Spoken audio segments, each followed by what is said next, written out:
Okay, welcome back everybody to another episode of the 12 here on Javelin Entertainment. We are finally back after the long extended break, and we're here. We stream this show on Sundays at 6 p.m. Central here on Javelin Entertainment, and if you missed the last session, you can check it out on the channel page or by clicking the link down in the description. Last week, our group of survivors finally saw the light on the horizon. Oh wait, hold on. Wow, I'm way out of practice. We haven't even gotten to this. Goodness. Goodness. There's the old-timey radio voice. I know. What am I even doing here? It's okay. I'm totally gonna forget how to do the accent, and it's gonna be rough. No nicknames this week? Last week, our group of survivors finally saw the light on the horizon, and in this case, the light was a ship and a debonair half-orc by the name of Israel E. Maddington.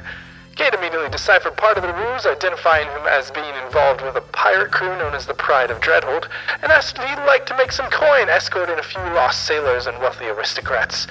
Iz seemed to agree, and they climbed aboard the ship and passed an illusion, revealing a dramatic corsair vessel with sea beast skin for sails and a giant skull fastened to the prow.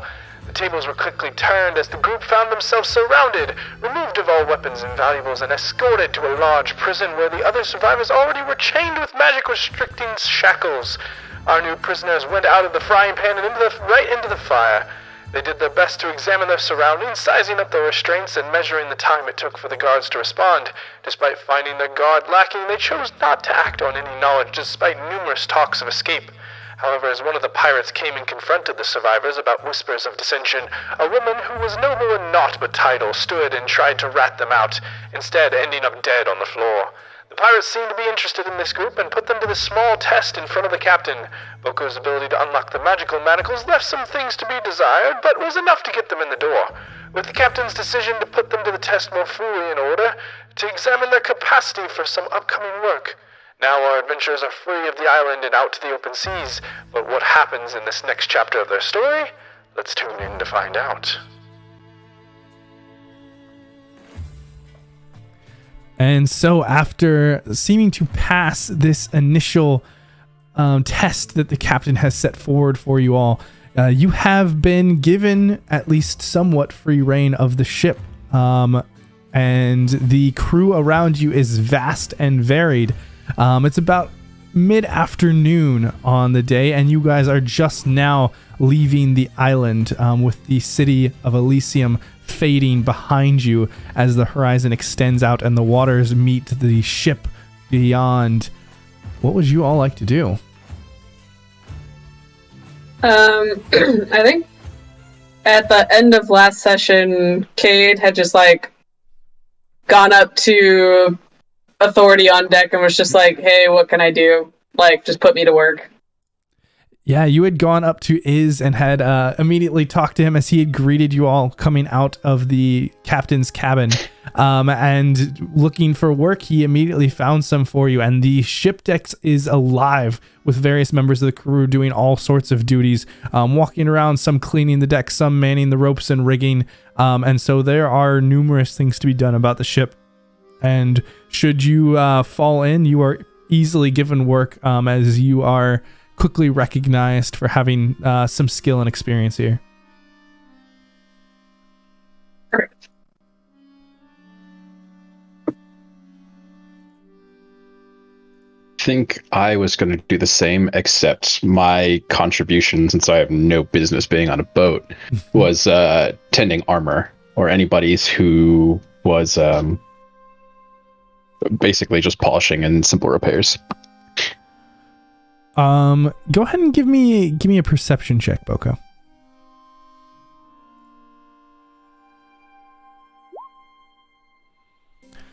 All right, looking around, you can see in one area in the center of the ship, there's kind of this domed covering over the middle of this lower deck. And you can see a bit of smoke coming off of it, and you kind of head in that direction thinking it might be some sort of smithy or repair, but what you actually find is the scent and smell of cooking as you see a fire roaring in there and something quite delicious wafting towards you. Yeah, I'll give it a check. This is the person that made us stew while we were prisoners, huh? Yes. Whole the eye stew. Yes, indeed. Clyde was going to look for the chef, so could I roll a check to see if I would follow Boko? Yeah, I mean, you guys can all fairly easily see the things on deck here as you are kind of wandering Clyde around. definitely wants to go to the cook chef, because if anyone has anything to make alcohol with, it's gonna be them. It's gonna be me. And immediately, you head over and do find that there is this, again, it's like a small little hut that seems to be kind of propped up on two poles and then attached to the forecastle of the ship, the upper deck portion on the back end. And underneath is this just small little oven that is giving off smoke into the air. And beneath there are a couple of individuals. One seems to be a taller individual standing well above 6 feet with kind of this hard afro that blends into this thick beard and this toga-like sash across his side. And his physicality is almost that of stone, actually somewhat similar to Sindri in ways, where it is just this cool gray exterior with cracks along it. And he wears these kind of dusty boots as he is manning the oven, kind of his back turned to you all as you approach. And the other figure, Clyde, you immediately catch a glimpse of a smaller figure working in the back behind. You see that same kind of shorter fellow, maybe a gnome, maybe a halfling, who had those rows of teeth on necklaces, who's just kind of working in the back room behind this small little shed.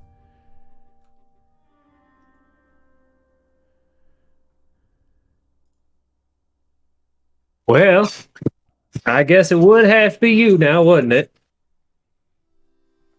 As you kind of call this, the two figures kind of turn and look at you, and the small kind of fellow just kind of looks at you with a broad smile, and you can see he's missing a few teeth of his own, and just, well, how you doing? I hear that you all supposed to be helping us out a little bit. Oh, that seems to be gist of it. And I came here for work. So, what's it going to be, boss man? What we got? Oh, you want to help on the Vittens? Well, if you're asking me, I want to make alcohol. Got a still on here? I think we can hook you up with something. And he kind of moves towards the back as the other individual kind of turns towards both of you. And again, he's much taller, much more lithe, but with this thick, stony muscle. Don't mind Tiff. He's gruff exterior, but he warms fast. If you have potential for brewing and brewery, we have some equipment in the back that I tend to at times. You can call me Koba. Koba, was it? Koba. I'm Clyde. I'm sorry. I, Adam, did not hear you.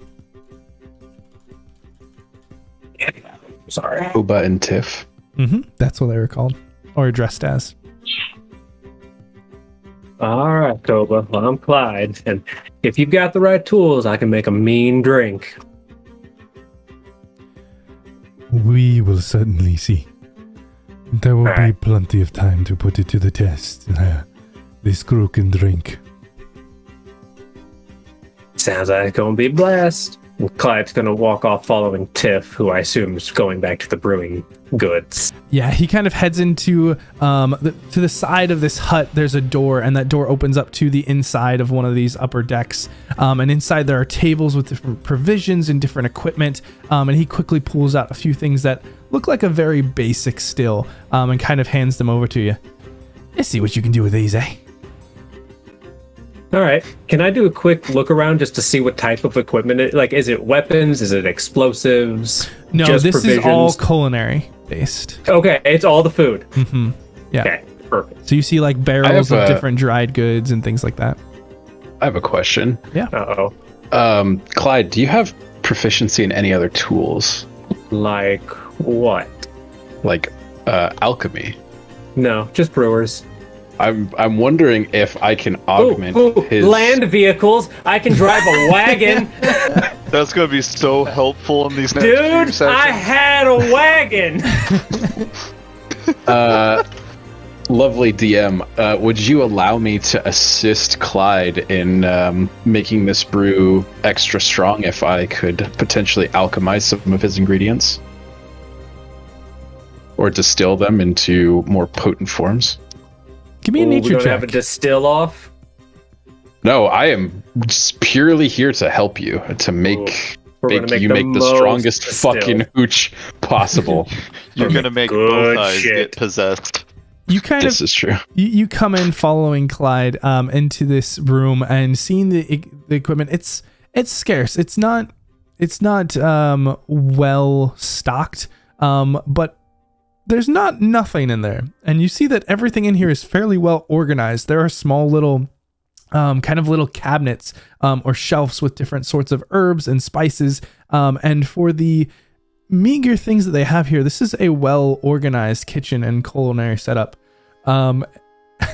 And so you come in quickly and can easily kind of pick out a few things to try and, if not strengthen the effects of the brew, maybe at least add some complexity to the flavors. And it'll get you drunk. For the rest This will of you, fuck you up. Don't drink too much. It will blind you. Oh, that's the good shit. for the rest of you, what are you doing this time? I'm sorry, DM, what? For the rest of you, outside of sorry. Boko and Clyde, what are you guys doing at this time? Sindri would like to get his glowy metal back. Your glowy metal, as in the giant disc? Yes. And You want to wear it like a backpack? the 10-foot metal disc is currently affixed at the back of the ship. There I is... am aware of where it is currently placed. Okay. That's where he's going. That was described to me last session. You hear the thud, thud, thud of Sindri on the deck boards. I will also like to point out, since we've done the feats, Sindri is now twice as strong. So, Can Sindri Well, wait, swim? what? Can Sindri swim? no. I can help him swim. We have magic for that. Kind of. Preferably the breathing one, because that'll give you a day to find me at the bottom. No, that's when we use you to fish with. Alright, I'm sorry. Wait, The where did anchor. the anchor go? Ah, shit. Sindri, come here. What? Cast water breathe. Boom. Get it. We're not good enough to cast that spell yet. Motherfucking yeet! Unfortunately, Sindri is the only one currently good enough to cast that spell. Yep. So Sindri, you head over to where this disc is. What are you doing when you get there? It's connected by just ropes, right? No. It seems to actually be, there is it's not a metal pole, but there seems to be kind of a wooden post that it has been placed upon, and it now has some sort of kind of forged plate that is attaching it to the wood and to the metal. They have already integrated this into the ship. Is it like a spotlight that goes 10 feet out? I'm confused. What was this? What does this look like it's for? Besides to give away their position at night. I mean, honestly, that's what it kind of looks like. It just looks like a beacon. Seems like a shitty idea for a pirate ship, but okay. Sindri doesn't know that. You lure people in. All ships are terrifying to Sindri. Like an angler fish, just a big light out on the front, and then someone comes up, and then the ship goes, no. I mean, we fell for it. A giant ship-sized mimic. Yes. I take it back. We can ship prevent is an Sindri from drowning at level 2. You can? Wow. Yeah. Oh, we can kill him before he drowns. I can literally... I can Air graft bubble something is now onto a you. thing. Oh. I can graft something onto you that allows you to swim and breathe underwater. Anyway, so Sindri, seeing that it has been attached, he's going to reach in his backpack and take out his metalsmithing tools and begin to take it off. Oh, lovely. It's mine. I want it. You gotta carve your name into it. I put a lot of effort into getting it. As a lot of high rolls. You begin to just go ahead and kind of carve or pull out tools in preparation for removing this piece of metal. And as you're even setting up, there's just this whoosh, and down beside you lands this dwarven figure. And he's kind of wearing this dark leather armor and has an eye patch that kind of stretches across his face, and this hair that kind of turns into these braided dreads. And on his shoulder is actually an octopus that is like crawling over, and he kind of stands over to you and kind of crosses his arms. What do you think you're doing? Oh, hey. Would you mind helping me? It's a little bit big. Stays where it is. But it's mine. Says who?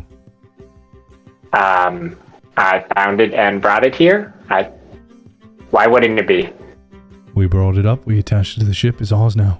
Find us, keep us, right? I don't think you brought it up. I brought it up.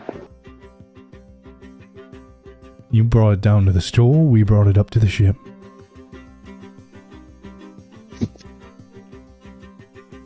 I'm pretty sure it's mine. So if I take anything off your ship, is it mine?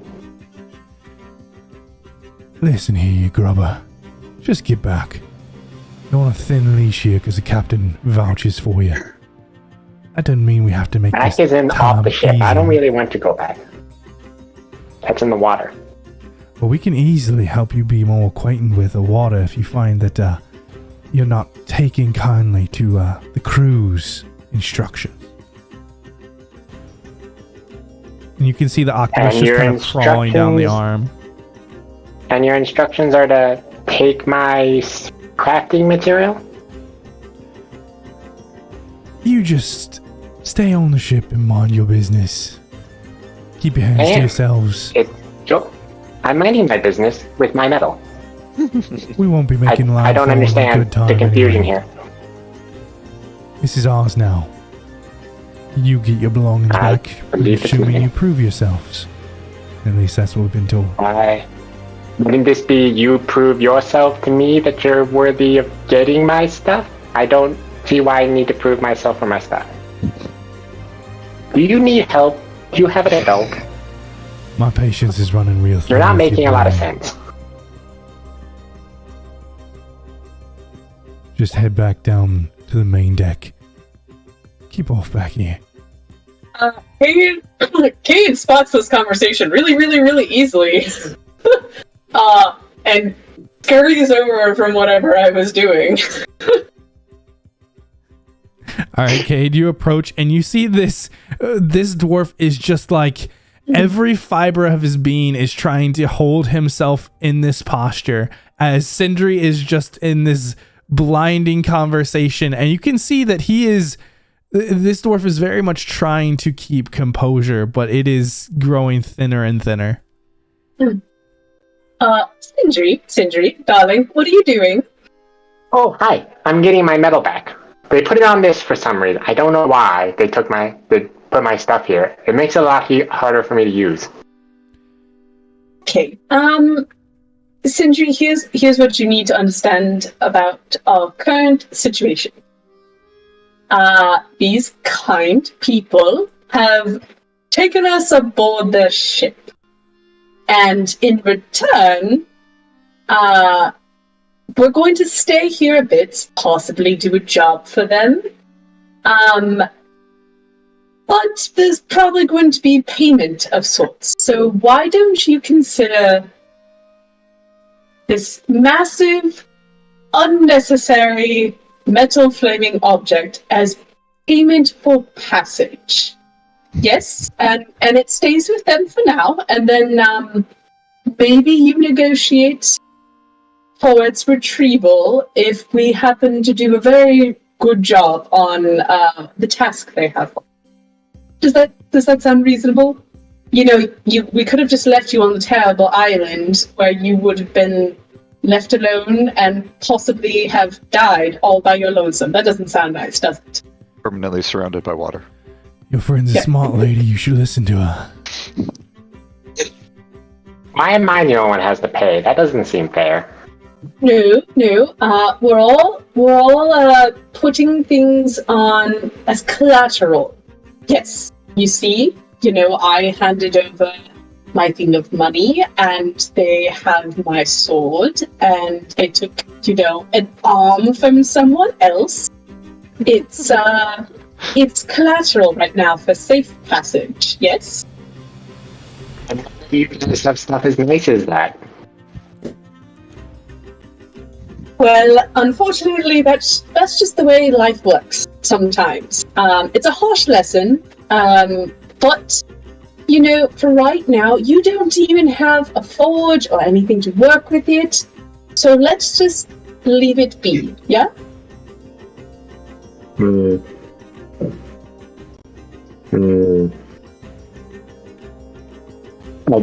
going to turn towards the dwarf. Why did you put it there? Why not? Looks quite nice on the back. Why?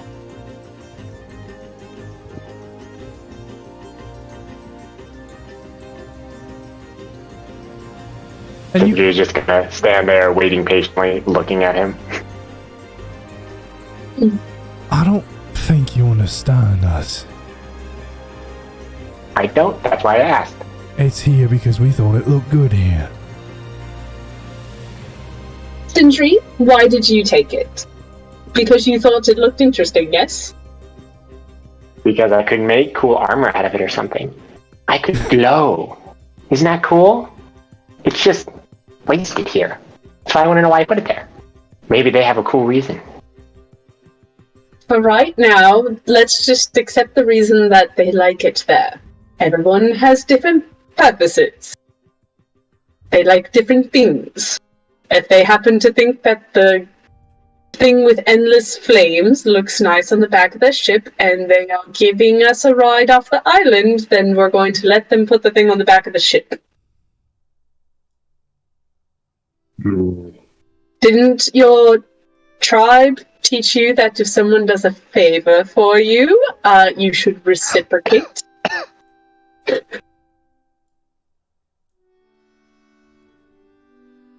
And you're just gonna kind of look back between you and the metal. Then shouldn't they say thank you to me? Because I did the favor of giving the metal, and what? No. Sindri, let me ask you a question. In your tribe, would you say that it was accurate that the bigger you were, the more influential you were? No. No. Okay. But you want to be big. Why do you want to be big? Because my dad could crush everything we ran into. It was very cool. I had to run in hiding corners. Less cool. Okay, so his size gave him power. How about you look at it this way?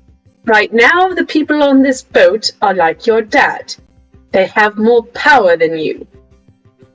They are in charge of the ship, and they can toss you overboard if they are not happy with you. And as the time we met, you don't swim very well.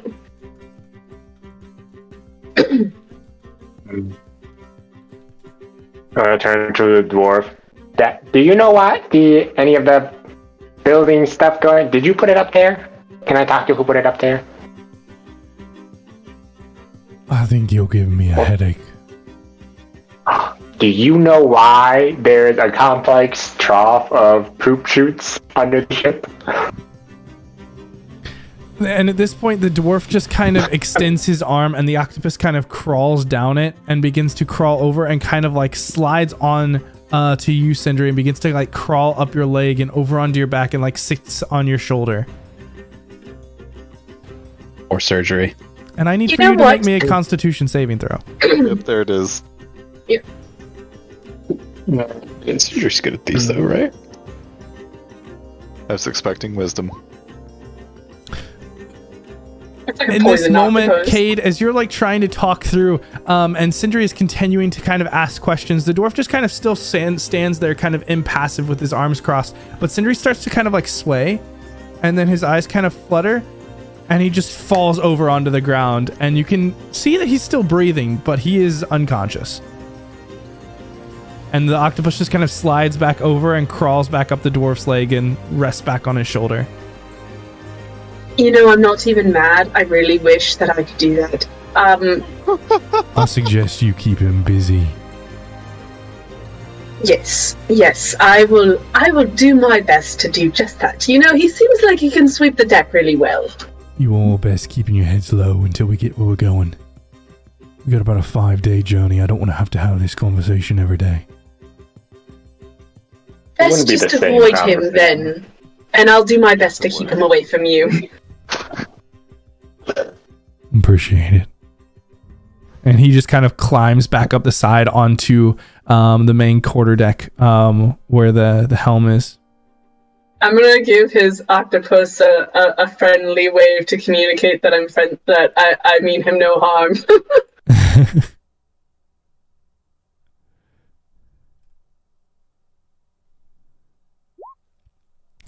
And then I'm gonna kick Sindri in the side and see if he flinches. He does. He immediately wakes up.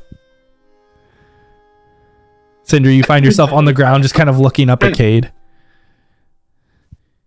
Does he remember the conversation? Yeah, he remembers the conversation.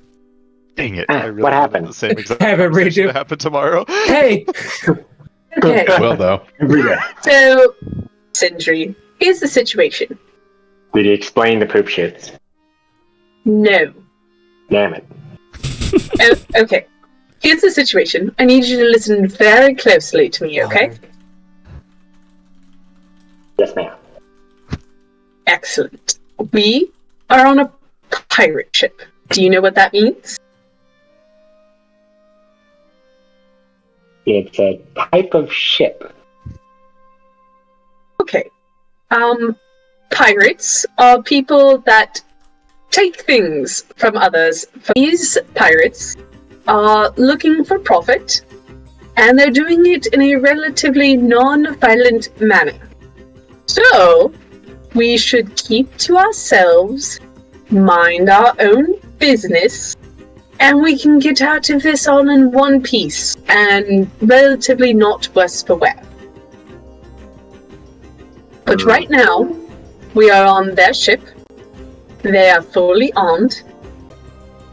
Now, if you promise me that you will behave, you will not ask any of the crew members on this ship incessant questions, and you will not take anything off the ship without their permission, I will cast something on you that'll make sure you don't die if you go overboard. How does that sound?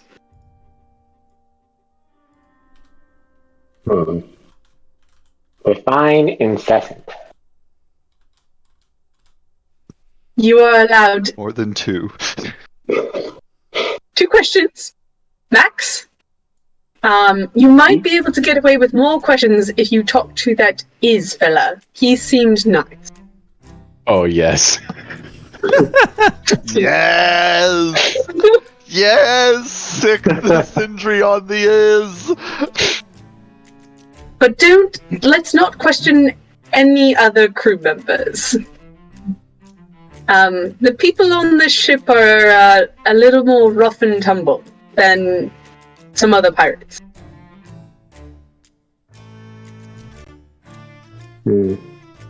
I believe I can agree to these terms.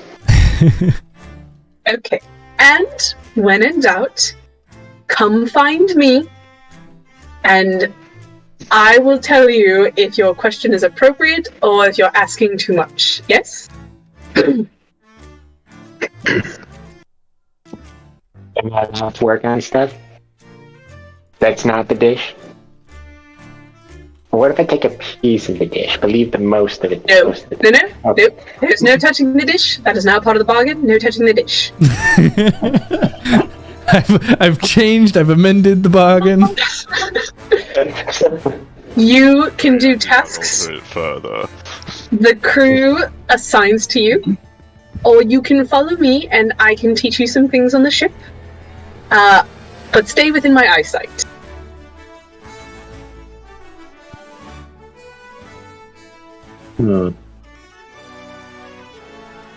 It sounds like a boring 5 days. Yes, but think of it this way. If you stay near me, you'll be able to breathe if you go overboard. And if you accidentally go overboard, or you get tossed overboard, I can create a platform of ice for you to rest on so you don't sink to the bottom of the ocean. Doesn't safety sound nice? I thought that's what the chains at the bottom were for. Yes, if you happen to go overboard while you're on the deck. I know you're very afraid of water. I'm offering you guaranteed safety for you being on your best behavior, so you don't get yourself or me killed. This sounds acceptable. I do not want to go in the water.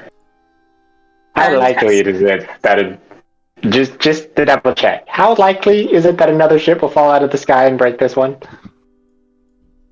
Very, very, very, very unlikely. Slightly more likely than it was with the first ship. I'm not specialized in that, but I'm going to say the chance is infinitesimally small. In all my years of living, and all the sailors I've ever talked to, I have never heard anyone describe a ship falling out of the sky. This is a first. Final question.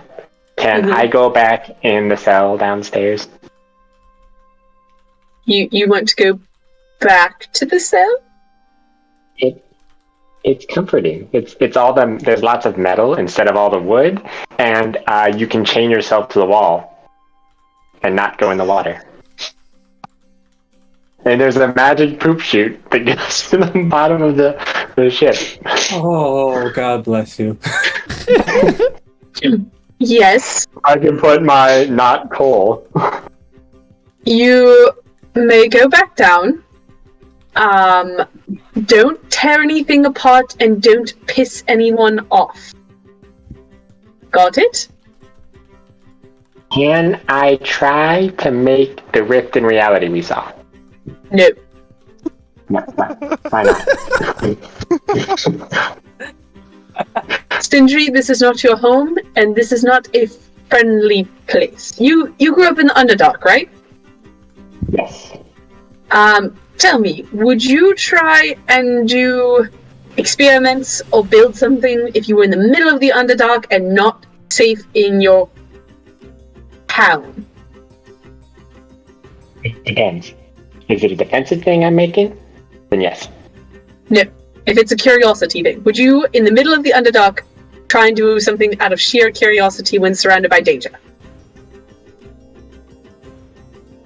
I take it home, but I've been told that I cannot take my things. Okay, so let's consider this the middle of the Underdark. It's a dangerous place, and you should wait to do curiosity things until later. Okay? It won't be dangerous, I swear. And Sindri's gonna start walking over to the stairs to go below deck. Don't you want your safety net? I'm going to chain myself back up. It's fine. So if the boat goes down, he definitely goes with it. He can't swim, he's fine. Down either way, I can't swim. Okay, fine. And, Have fun. Somewhere below deck. He gets to go hang out with Octavius. Yeah, there we go. You can ask Octavius all the questions you want. No take backsies, Nick. Simultaneously is how the poop chute works. Okay, just... he's gonna explain it to you. No. As he's going beneath deck and Cade's nursing and migraine, I'm just gonna say, don't forget to breathe, and I'll cast air bubble around our idiot just in case. That probably seems wise. Well, if the ship goes down, that's going to be a lonely 8 hours. It's 24 hours. Oh, okay. So you're expecting it to happen now? I'll start digging. It's the only way. I promised him safety for him to shut up, so I'm giving him a little safety net. Sindri will go back to the cell, and if he runs that he can't talk out of it. Hey, whatever burst your bubble. Yeah. Sindri immediately responds like a cat that got its head stuck in something. Okay, so Sindri, as you begin to head back downstairs to chain yourself back up in the prison cell, that leaves the Schult, Roland, Jasira, and Tove out with Iz in the center of the deck as the crew is kind of middling about. Is there anything that the 3 or 2 of you would like to do? Sorry, this math is perplexing. But if Iz is there, that's really not good either. So then, just because I'm trying to remember everything. So basically, we walked out of that boardroom, and now we're just kind of released to the deck of the ship a little bit. Yeah, you walked out of the captain's cabin and onto the main deck, and now are just kind of in the middle of the deck as the sailors are going about their duties. And this is nice. This ship has sails, right? Yes, it has large sails that are actually made out of some sort of hide. It is a scaled hide that actually forms the sail. Very nice. I think Jasira would probably start by observing the crew, and if anyone seems to need any help climbing the mast, she'll use her nice little acrobatic ability, her agility, to show off as they struggle. Basically, yeah. Loser, you could do it like this. But serious face with her mask on, just like, you wish you could do this. Yeah, so Jasira, as you kind of scan around the main deck, you see a few notable individuals. The 2 that immediately grab your attention are 2 massive individuals standing by one of the smaller rowboats on the side of the ship. There is a massive bestial creature of this kind of pink purple skin that just has tattoos covering his body, these large horns that curl up, and the black hair that is pulled into a top knot. They are completely shirtless and have this massive amulet around their chest, and just this imposing figure that stands probably 14 or 15 feet tall. It is just as tall as Sindri as when he's in his giant form. And they are huge and like no creature you have ever seen before. And right next to them, somehow standing significantly shorter and yet almost having the same physical presence, is that blue orc that you had seen before, with the large mohawk and the thick black beard, who just kind of stands and seems to be watching everything that's happening about on this deck and keeps one eye kind of trained on you. And you can see now that he actually has not an eye patch, but a metallic ring around his left eye that is kind of pulsing with this purple light. Very interesting. As you continue to scan around, you see a small little fairy flying around, carrying a hammer that somehow looks just absolutely massive on her back, and you're wondering how she can fly with that thing and not be weighed down. Still forward more, there's what looks to be a human woman manning one of the kind of on the opposite side of the deck, and continuing past her, you see this what at first looks like a humanoid woman, and as she turns, this like kelp-like purple hair kind of flows, and you see this just very white purple skin as she gives you this smile, and there are just rows of sharp, thin spine-like teeth. as this woman just kind of stares back at you and gives you kind of a wink, and before you continue on looking at others, and you get to the final group on this kind of main deck here, and there are 3 individuals kind of standing together, a human male, and then 2 human females, and kind of miscellaneous garb. But this deck is alive with conversation and with movement as other crew members are coming in and out and moving around. But those are the ones that you immediately notice. Is the purple one the one that took my optic? No. I think that was a tiefling, yeah? It was a tiefling. Yep, that's not her. Okay. You do not, at least currently, see the tiefling in question on this deck. Well, yeah, I think in general she'll probably just hang around towards the center of the ship, and if any sail needs are required, she will offer her assistance as reserved, but also I think they can help you. Yeah. Bree, just so you know, I think you're periodically covering your mic.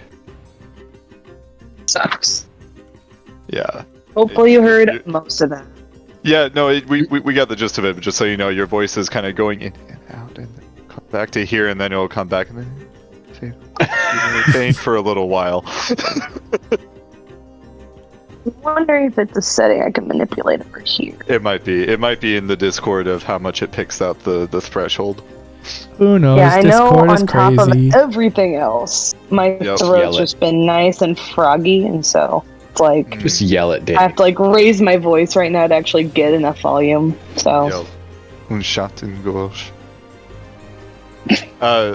So... Roland is kind of just seeing everyone split up and walk out different ways, is going to look up into the rigging, because the rigging here is much more complicated, I would imagine, than the ships that he's used to. Extensively. And so he's going to kind of stroll off towards the side of one of the masts, and then hop up into the rigging and climb his way up to a crow's nest and just get a bird's eye view and see if he can figure out where all the ropes are going, and then just enjoy the wind in his hair. All right. As you're moving up, you pass by this tall woman, again, probably almost 7 feet tall, with half her head shaved and the other half in this thick, dreaded white hair, just wearing this thick black plate armor with this massive maul over her shoulder. And she just kind of watches you as you begin to climb up and just kind of keeps an eye on you. And you make your way further up into the top, and begin to kind of nestle among the rigging. And as you're sitting up there, you notice that there is a crow's nest on the opposite side. And you see over on that opposite side that there is a individual there, and they kind of had a hood up, and you just kind of catch the silhouette from where they are, but they're kind of sitting on the mast closer to the center of the ship. Okay, so he has to get over to the other mast for a crow's nest. For the crow's nest, yeah. Stupid multi-masted ships. He'll kind of hang in the rigging here first, though, and see if he can figure out where stuff is going, what this weird sail that goes in the same direction as the keel of the ship is doing.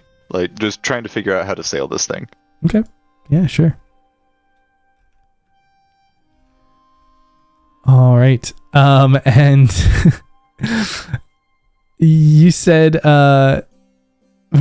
Boko, that you wanted to try and ask about the poop shoots. No, no, absolutely not. Oh goodness. Sindri is just gonna ask everyone until he gets an answer, is what's gonna happen. No one will tell him. There are express orders. No one is allowed to tell Sindri what is going on. The rules of the ship, we do not talk about the poop shoots. No one knows. No one knows.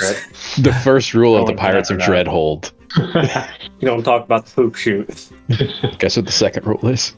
We send people. There's actually an open rift in space. There's an open rift in space at the bottom of the ship that they just send their ship to. Oh. You thought the twinkling was just the reflection of the light on water, but it's actually stars in the void. It's the astral sea. Oh god. Some eldritch deity is gonna wreck the ship. And Only Sindri, if you cut off its poop feed. It's a portal to the realm of filth. God. That's where they found is. Got It's it. when you press to digitate stuff away, that's where all the dirt goes. Is that where it comes from? Do you get someone else's dirt then? The world may never know. All right, but Sindri, as you begin to go down the stairs below deck, you kind of come to this middle deck where there seems to be a few tables set up. There's some more crew members down there who kind of watch you, but you continue down further, and you find the staircase down back to the lower level where the hammocks are set up, and you see that thin dwarven individual who's kind of like watching guard. What are you doing here? I thought you all went up to see the captain.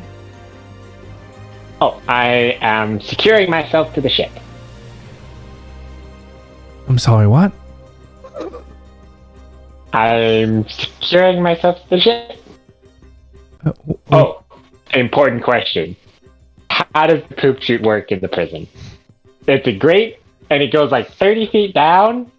Is the ship 30 feet deep from 30 the lower feet level? Wow. What are you talking about? It just slides into the middle and it all funnels out the back. What are you talking about, 30 feet down? I looked down it, and there was a 30-foot drop. Trust me, there ain't no 30-foot drop. Are you sure you're not just seeing I have things? been misinformed. I wrote this down specifically. No. It's one of the few things I wrote Don't down. believe him. Real quick, Conspiracy. while this happens, Sindri, in your head, you suddenly hear Cade. You're not asking too many questions, are you?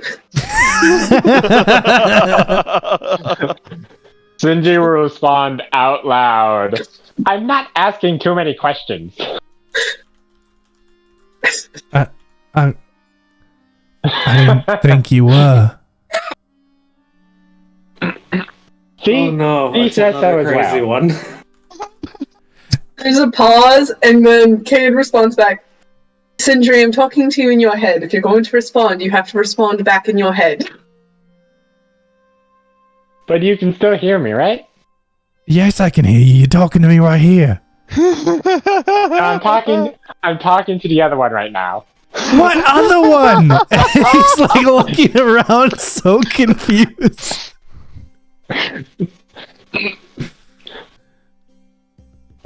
Oh, do you guys have any like scrap metal I can play with? Not that I know of. That's a shame. You have too much wood here. It's very boring. It's a ship. Are there any stone ships? A stone ship. Yes. Aren't you made of stone? Yes. What happens when you walk into water? I think. So how good do you think a stone ship would be at floating? I've seen logs at the bottom of rivers. Are you here so I can lock you up? Sindri, darling. 2 questions. Have you surpassed your limit? I love that Cade just knows. She's just like, it's been 5 minutes. Gotta check in. It's when there's too much silence and you realize somebody's getting into trouble in the house. I have been informed that I'm past the number of questions I can ask. Excuse me. I'm gonna walk past him. He continues to just look confused. Are you trying to walk into the cell? Yes. Yeah. He's just like so confused that he doesn't even like question it at this point. He just like opens the cell for you and lets you in and closes it after you.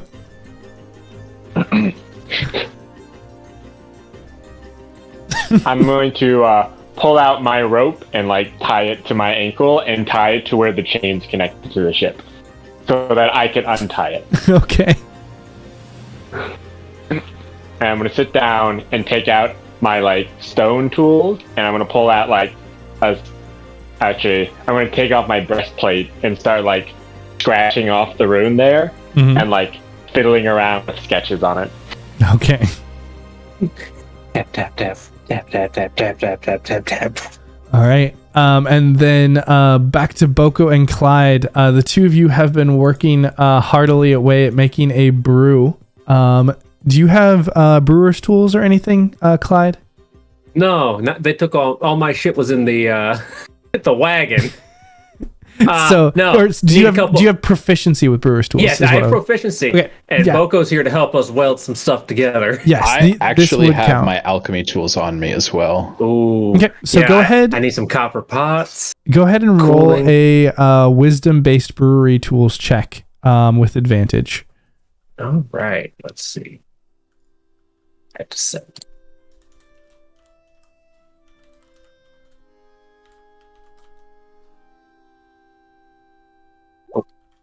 Okay, 18. Ooh. That's better. Okay, at first it's a bit tricky. There's just like doing anything on a ship with the casual rocking. It's like it takes a while to get used to, and you're just constantly moving. And for some reason, it's just throwing you off. But you kind of take some time and steady yourself, and get things aligned with the help of Boko in there. You two are able to put together some sort of basic kind of grog-based drink with a bit of more complexity to the flavor and to the taste, and you're pretty happy with it. It'll certainly get some pirates drunk tonight. All right. While we were here, have I found corn, sugar, and yeast? I would say so, yes. All right, Boko, we need 3 copper pots. Big as you can get them. Is there anything around here made of copper? I mean, I would assume, I would say that the brewery set that you have, as well as numerous pots around, are made of copper. Like, you can probably find 3 copper pots just in this quote unquote kitchen area. All right, Galley. Yeah, I feel like Clyde and Boko are the perfect team too for this. Clyde just tells stories and Boko doesn't talk. He just talks. Stream chat says borrow Sindri's disc. If only that was copper. Goodness. Might make it a little lighter. Be better. Well, just cook it all in the disc. Yeah. Make that into a really cool still. And Boko, if you can get a pressure window in this big one, we can make it real fancy.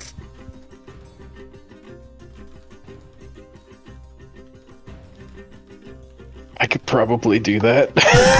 Can you? I have my tinker's tools on me. You want to make me a tinker tools check? So, because I've spent like the past 45 minutes looking up how to make a still. I like so flash back to when Boko was getting shook down for all his belongings and was literally just too socially inept to like interact and be robbed. But this, are we cutting a hole in the main still of the ship? The main still? No, the main. It's big pots can be. Yeah, okay, they have pots. brewery tools, and then they have different pots for cooking. Yes, and we're commandeering a few pots.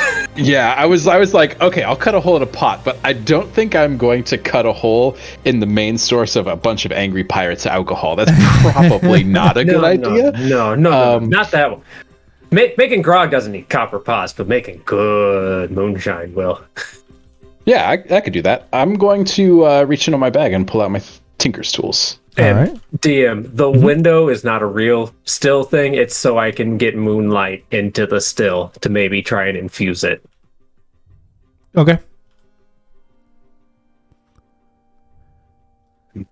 Boko's going to pull his tools out and set to work, meticulously carving a hole with Clyde talking him through what he wants. Mm-hmm. And Clyde's going to be making mash. His corn, his yeast, his sugar. Tinker's tools. He's getting some gypsum for later. Yes. Oh, nice. Little welder. Yeah, and surprisingly, you are able to, with a bit of magic and a bit of just the innate tools, you're able to put a very nice seal between a few of these, where they can hold pressure, and boiling water can add some proper gases to this vessel to try and make it into a very basic, very kind of back alley still here. Oh, we redneck in this. I don't think our clients are going to be opposed to back alley moonshine. No.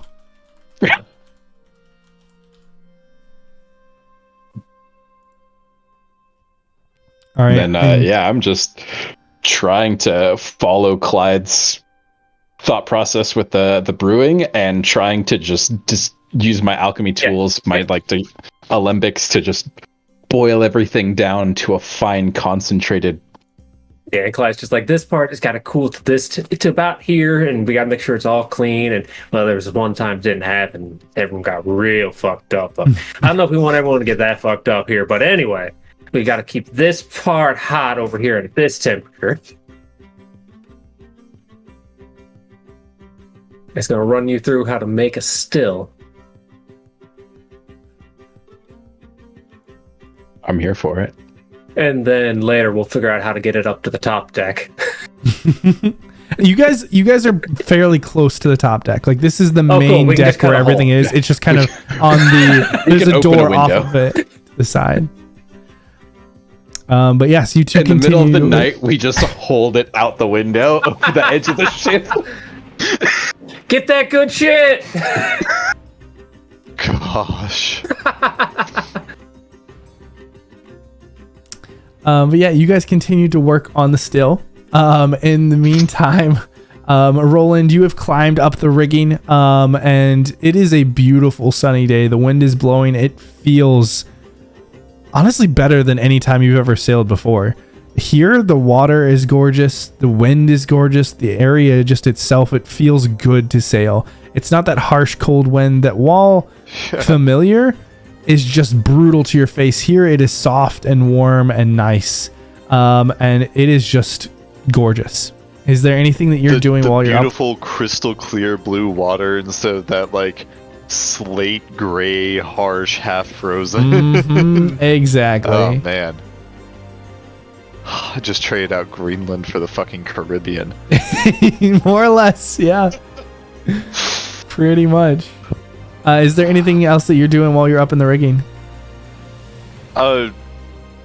Getting a lay of like where the ropes go, what ropes pull, what sails, trying to figure out what the use of all these sails are. Obviously, I'm guessing going faster, like all that kind of thing. And then after he's done a good look around from this one, he's gonna go down and then climb the big one.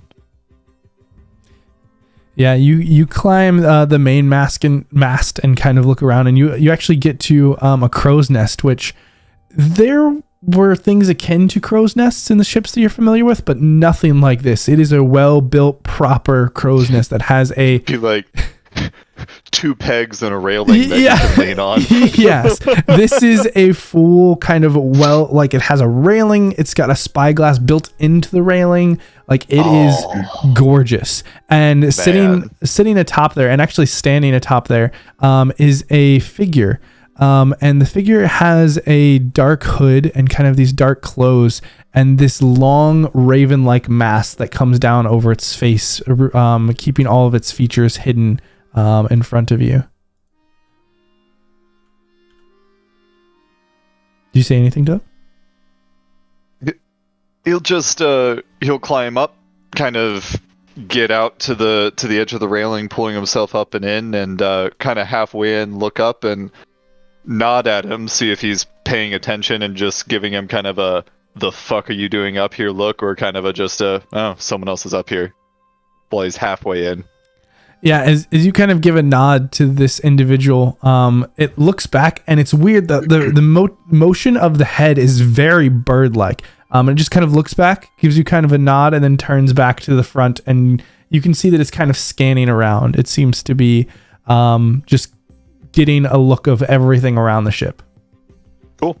He'll pull himself up onto the all the rest of the way into the crow's nest and kind of lean against the railing and see what else he can notice from the higher vantage point, and then run the same look on like the ropes and such around him here. If you want, go ahead and roll me a perception and investigation check. Checks, right. I guess. Perception. So good at it. Oh, that shouldn't have been advantage. Natural 1. So you look around and you just look right into the sun and you're like, oh goodness, I'm not used to this. There's no cover anywhere. And kind of rub your eyes and kind of look down and focus back on the ropes, and you're getting a better idea of how these ropes work, especially seeing them work it. And you can actually notice and observe as at times there will be different commands that are called out to the crew, and they respond, moving to different directions, pulling together to get one sail to move or adjust or twist so that it catches every bit of the wind. And it is intricate. The sails and the orientations, there is no bit of wind lost on this to propel them in the direction that they want to go, and it is impressive. And there's some things that's like, why in the world did we not do this on ours? Yeah, multiple sails, who'd have thought?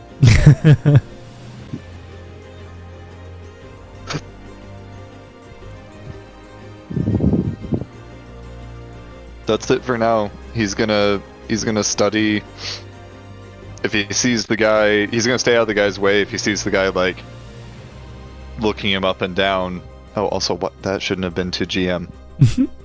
My bad. If he sees the guy like looking him up and down and starting to give him the fuck you doing up here look, he'll introduce himself. Otherwise, he's gonna let the guy do his job. Yeah, no, he doesn't really pay too much attention to you at all. He continues to scan and look and observe. Roland shows up, meets the guy in charge, like, turns around, immediately looks into the sun. Just like, looks that way. Yes. Shit. I can't look away now.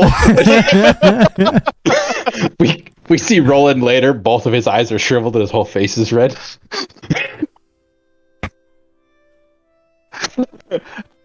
There's now, instead of just like the milky white layer, he's gonna have one eye patch over his good eye, and then a sunburned retina underneath on the other one. Oh, that's amazing. Say what you will about Roland, but his commitment is second to none.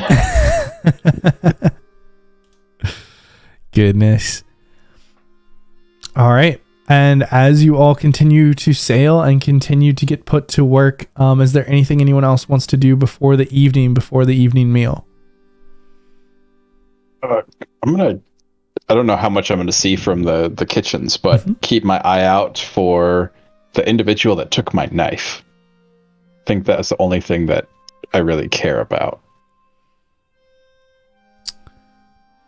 I would say that just with you being on the main decks for the time that you were, you would have caught sight of a group of humanoid pirates kind of standing together, 3 of them. And one of the man, the only male human of the group, was the one who kind of had picked up your knife. And he has 2 kind of broad blades. They're almost like cleavers, but they look to be made out of bone that he has crossed on the back of his back. Fuck. Noting this, but not having anything to really bargain for, Boko is going to wait until the first, till either the grog is ready or until we start getting some moonshine and try to loosen or grease the man's palm with some hooch. Waiting to make it so that he's indispensable to the crew. Yeah. So I don't get thrown overboard. All right. So as the sun begins to set here, you do begin to serve out this this grog that you have made. And Clyde, you're already working on kind of distilling more alcohol within your still. And it is well received, as these pirates do enjoy a drink, and you pass it around, and already there are a few kind of pats on the back, and the two of you are kind of already in a higher regard. Cade has some high regard in what she was able to accomplish from the day, just in her comfort with the situation, and the three of you seem to be already moving in a positive direction, while everyone else seems to still be held definitely as a lower standing.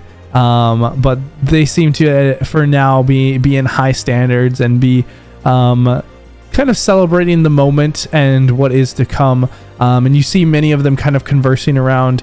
And as you all eat, most of the crew is down kind of in the lower deck where there are kind of tables set up. But there were some tables brought up to the upper decks where you all are kind of gathered. And you're still kind of kept an eye on by a few of these individuals, in particular. That tall woman with the white hair and the blue orc are kind of always around, at least some of you.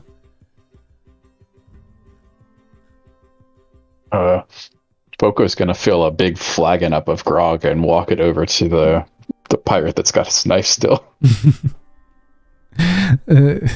And this individual, as you get kind of a closer look at him, he is a tall, muscular individual with a wide coat, and there are bones and teeth just all up and down the arms and shoulders of his coat. And he's kind of bare-chested with these leather straps that come across, and there are multiple knives that he has strapped to his waist, and you can see yours is one of them currently. And he's got this kind of shoulder length hair and this goatee and mustache. And he kind of looks at you, his hands on his hips. Is there something I can help you with? Boko's gonna set the flagon down in front of him. I see you understand how to make a good impression. He takes it and quickly swigs down a few.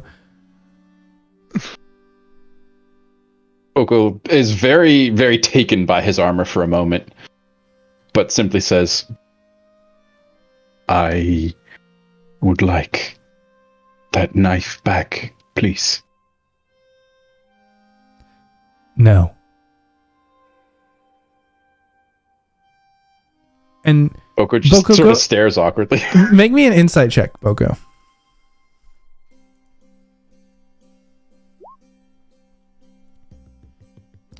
In this moment, you can see a glint of a smile and kind of his eyes. There is some sort of interest. He's engaged with you. He hasn't completely dismissed you. He's just playing hard to get. He's fucking with you, seeing if you swing. Oh, absolutely not gonna do that. Boko is gonna not recoil from his response. He was sort of expecting it, but he's gonna say, myself and the halfling are working on something. Hey, that's me! Man, the booze is going great, guys. Alright. Been drinking it as long as he's been making it. Exactly, been testing it. So, as any great brewer should. Sorry. We are working on something a bit stronger. Oh, this ain't nothing. Wait till you see what we got brewing up. It's gonna make you blind. Boko, as you're trying to have this conversation, Clyde is just like got a shoulder around your waist. He's just like trying to wingman this. Yeah. His eyes are at the table level. They can't even see him. And he's like reaching up above the table. Exactly. So you know he's there. So he doesn't will fall just over. say, you will be the first to try it. Perhaps. And he's gonna. The perhaps comes out. He's trying to be playful, but it absolutely does not seem that way. Wait. You want your knife back? Wait. You like booze? I got something you can try. Be a little while, make more. You wanna try something? It might make you blind. The man kind of first takes. The man takes another sip. Well, his first brew is all right. I'll try some more. Clyde will pull out the flask, which has been hidden down his in his back pocket, inside, like by his butt. There you go. Take a drink. There you go. This is good stuff. He's gonna put it down on the table above. The arm comes up onto the table and sets the flask. Just wipe off the skid mark after doing so. The man just kind of unscrews the top, kind of flips it open, and just kind of tips it back and just go, and just like downs the whole thing and puts the empty flask back on the table and just continues to look at you. All right. It's not too bad. Does he take the constitution checks or no? He does. All right. So there was 4 doses left in there. Mm-hmm. He stands there just kind of even keeled at the moment, just continuing to look at you. You're just staring into his eyes, waiting for one to go. I guess it's a little stale. I'll have to make some more fresh stuff to really blow you back. Is there any reaction to him besides just being cool-headed? At the moment, he kind of waits and settles, and he's like, "That's a pretty good brew. Special made straight from the moons to your lips. Cure what ails you? Well, all of them in the sky. It's hard to catch the ones on the other side." I suppose that makes sense. Well, you continue bringing me drinks like this, we can talk about your knife. And he kind of pulls out the knife and begins to kind of twirl it through his hands and kind of uses it to pick up a piece of fish and pops it into his mouth before he slides it back into his belt. Boko will try once more and he'll just say, "Perhaps a deal can be made. Your armor, it is this something guy here, of... he's great at making things." Yeah, Boko's just going to put his hand on Clyde and just slide him back. He's going to say, "Your armor is something I am very You get bardic with. inspiration. Trained hands, perhaps, could serve you well for a price."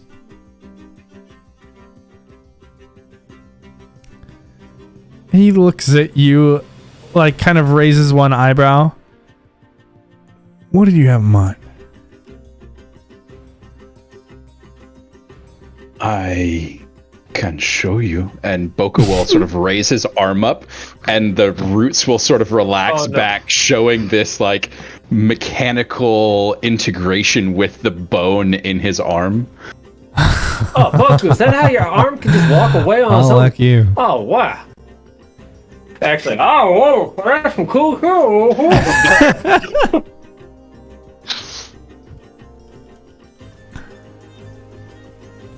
He seems to be very interested in this, kind of like watching this very intently. You show me how to do that, and you just might have yourself a deal. Step 1. Cut off your arm. Easy, done. Boko's gonna say, "I could perhaps modify your weapons or your armor. Unfortunately, how it is done takes a very long time to master." Tell him or you'll modify his face. What kind of modifications are you talking about?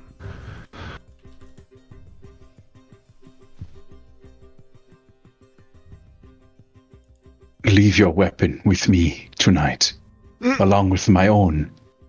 I will return you a sword that cuts like you have never seen before. Roll me a persuasion check. Just a persuasion check for this. He is tipsy. We did get him drunk first. We tried to, at least. I'll say if he failed had any, a hype man the entire time. Also, he does have bardic inspiration. Point of order, Boko, have you been drinking any of this tonight? No, Boko does not. He drinks, but very, very rarely. He tastes. He does. Boko is more of the scientific sort, not necessarily the connoisseur. Yeah, the client. So you give this inspiration die? Or the bardic inspiration, what size is it? Is it just a D6 or? How big is your D, Clyde? Is it a D12? It's D6. No, it's not D12 yet. Not yet. I was gonna say, holy shit. One day. One day. That's you also do have inspiration from the last session. Yes. There you can go. roll it again if you want. Do I want to risk it? I rolled an 11. You can take either one, right? On I inspiration. think so. No, it's just a reroll. Ah. No, we'll leave it. We'll see how it goes. He kind of begins to just kind of laugh and chuckle and looks at you. I like you. But you're going to have to do a bit better than that to get me to leave one of these beauties with you. And he kind of taps the blade behind him and kind of gets up and stands up for a moment. We'll see what you all do at Traglorn, and then we can talk. We'll make some that blow your socks off. Then you can get your knife back, Boko. Boko nods. Come, halfling, we will have to make some brew that will truly set these pirates aflame. All right, if you can help me figure out how to make this mash ferment faster, we can get this done real quick. All right, DM. Boko DM, looks at... Is fermentation a soiling of an object? Okay, Boko is very experienced in rot, so let's fucking do this. Ooh. Oh, we're going to make the best moonshine. Oh my god. Oh, this pirate crew is not going to be able to walk straight. Our journey's going to take twice as long because everybody's going to be fucking hammered.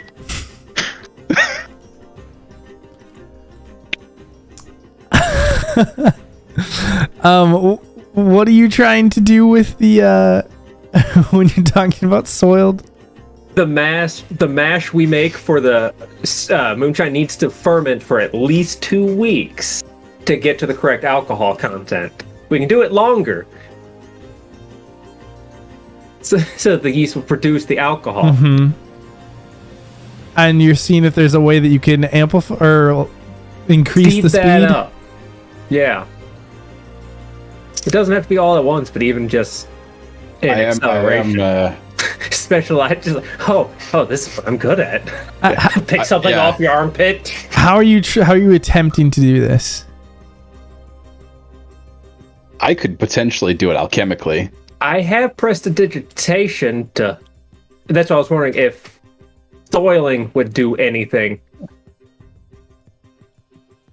That's a good question. I don't think prestidigitation would help here. Okay, that's fine. If not, I'm just going to be using it to keep it warm and at the correct temperature. You need like the decompose cantrip. Yes. Boko's alchemy is could potentially help things in a rot-related fashion. Well, maybe we make a couple more stills.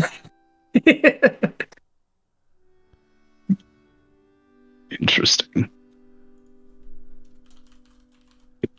I guess while they're contemplating that, I'm gonna find Ease in kind of the group and kind of walk over to him. Okay. Hello there. Good evening.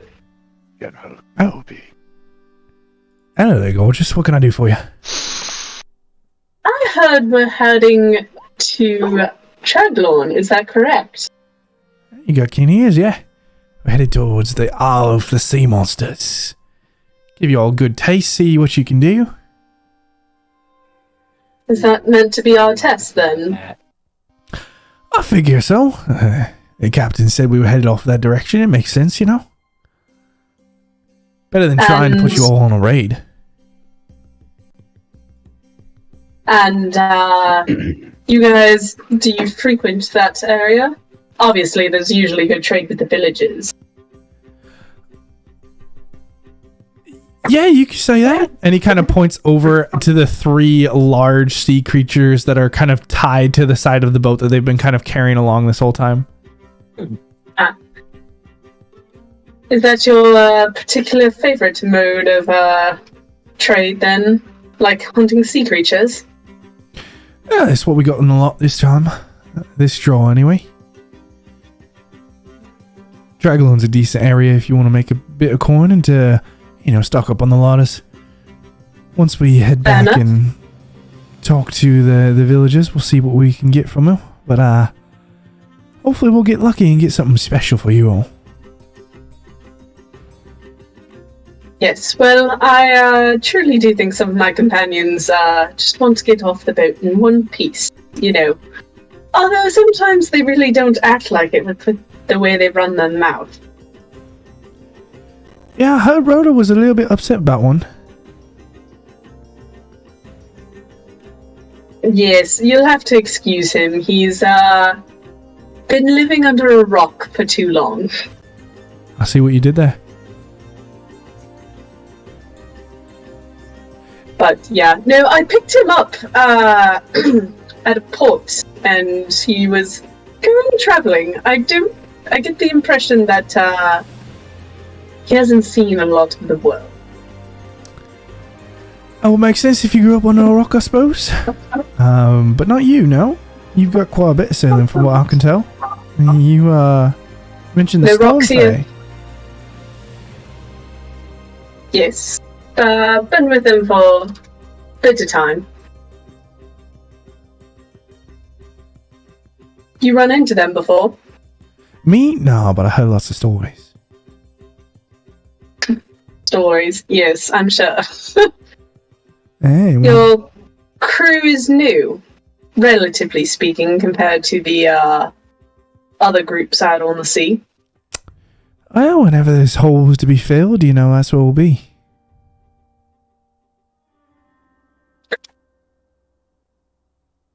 And how did you fall in with this lot?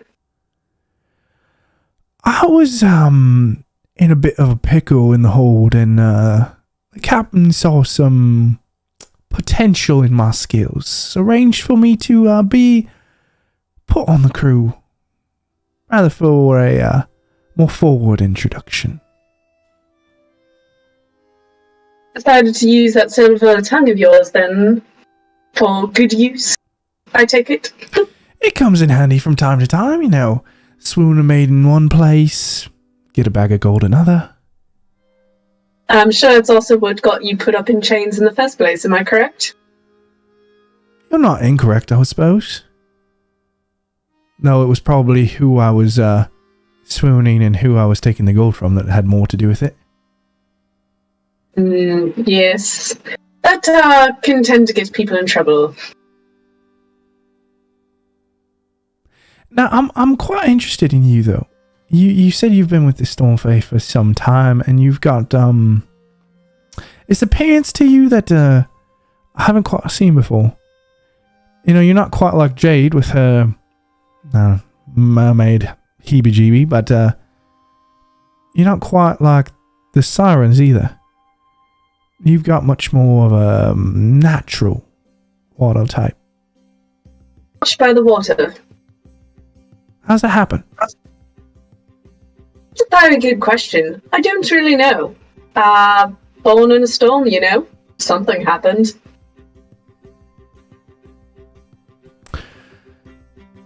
Well, Miss Cade, if there's anything that you ever need on the boat, I know plenty of people and can get plenty of things done. I can make this voyage very comfortable for you. I always appreciate that. Although, really,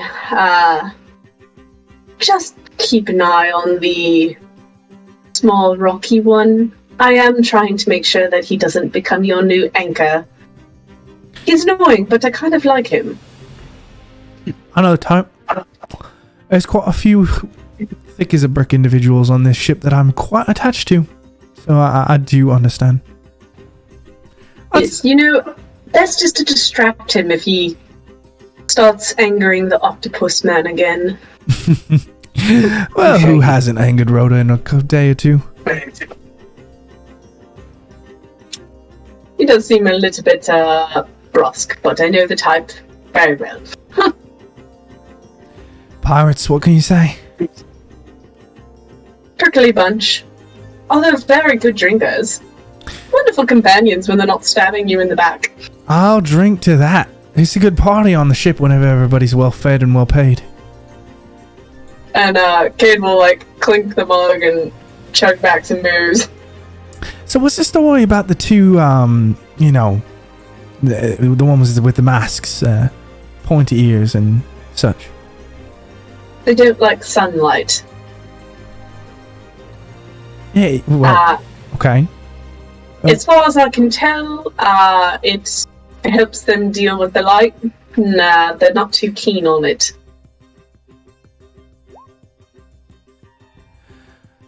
But like, are they elves or are they something else? Like, I ain't ever seen an elf that look like that. Don't tend to pry a lot. They're from elsewhere, from what I gathered. I mean, there's a whole lot of them down in the hold, but they seem to be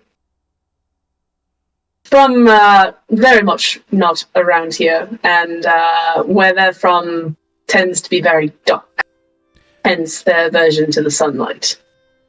I suppose we could just ask him, "Hey, miss," and he kind of waves over to Jasira and Toph, who are not too far away at this point. Hey, come here, love. FYI, is it nice and dark now? Yeah, or is it still daylight? No, it is. The sun is set. It's a nice, calm, cool evening on the seas. Well, she probably would just like, you know, kind of look around and acknowledges, and she'll just kind of pull off her mask, fix her hair, and walk over. Yes. How you doing, loves? I was just wondering, what exactly you are. I ain't ever seen a creature or a person. Sorry, a person like you before. Not really from here. I believe we're best called like star elves. And she'll just kind of like quote to people of this plane. That sounds quite fancy. Yeah, it's a little bright most of the time, but the evenings are nice. And where exactly are you from? It was Jasira, yeah? Jasira. Mm-hmm. Mabar. Are you familiar? I know a lot of bars. Not quite the same thing. Is yours like a special bar or something? Mabar. It is where I'm from. There's not a lot of light. I'm used to things with a lot of eyes, although not quite to the same extent as that Sounds island. like a dreadful place, actually. Lots of eyes, nighttime, all the time. Like, how do you ever have any fun? I mean, I guess there's plenty of good things that happen during the night, but it seems dreadful to never see the sun. You kind of get used to it. I don't know. Do you? Are you sure about that? I feel like I've gotten quite used to the sun. I mean, the eye thing's really not that bad. There's plenty of things in the sea with a lot of eyes. Yeah, and I don't like any of them. Just have to spend more time in the water. It's good for you. Still haven't found anything quite as bizarre as down there, though. And actually, on that note, is she familiar with, like, water? Is there seas on her plane? There is water. You're not too familiar with seas. This is certainly the most water you've seen in one spot. But water does exist. And Cool. you've seen lakes and streams before. But it's much different colored where you come from. Kind of just looks dark.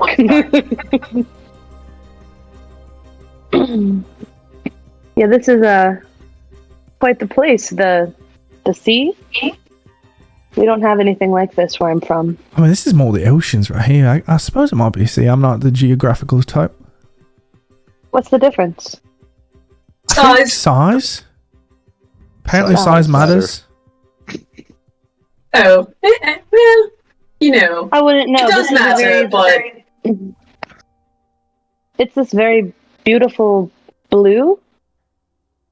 Yeah, it's gorgeous. Not always. You know, if you like, we can always go for a swim later too. Swim? Yeah, you get in the water and you swim, or doggy paddle. I don't quite know how to swim. We have smaller bodies of water where I'm in the bar, but it's not really something you do. We're kind of too busy harvesting and. Hey, you got a nice athletic figure. I'm sure your body will look great in the water. Thank you. We perhaps we'd like to learn in something a bit more shallow. Not right off the boat. Well, the next time we're going to get in shallow waters near Traglorn, I really wouldn't recommend swimming down there. Yeah, fair enough. I get the feeling there are a lot of people on this boat who can't swim. I feel like most pirates can swim. I haven't met many who can't. I don't know. I meant the people in your hold. You're a bad pirate if you can't swim. I feel like a noble should learn how to swim at a young age. They got like pools in the backyard and everything, right? Wouldn't know. I don't know. Jazira, are there nobles where you're from? Do they have ponds or pools in their yard? I'm going to assume there are no pools in their yard. There are. You're not exactly familiar with the word noble, especially considering your background with the familiarity with common. You've certainly never seen anyone with any bodies of water in their backyard. Usually ponds are somewhere that is more like sacred and ceremonial for you. Can she deduce by by nobles and kind of knowing the type of people that are downstairs and under the hold, that they are the more hoity-toity, they may have more of that status that she is familiar with? Absolutely. Cool. Noble isn't quite something we use. Typically, if you are of higher status where I'm from, you've taken the most souls. So you're kind of highly regarded, wise, lived a lot of lives. I'm sorry, did you say the most souls?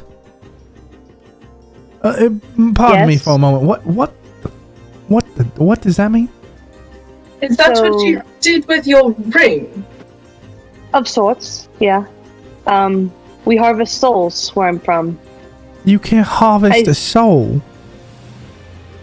Once the life leaves the body, we harvest it, and the souls kind of power our life in Mabar.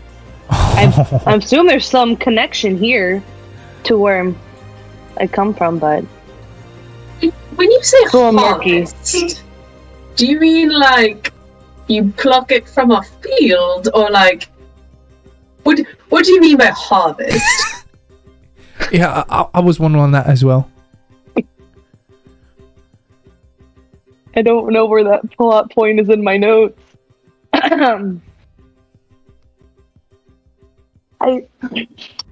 best way to put it is when souls die here, their energy gets transformed, teleported. I don't really know how to describe it, but it comes to us and we capture it and we put it to better uses.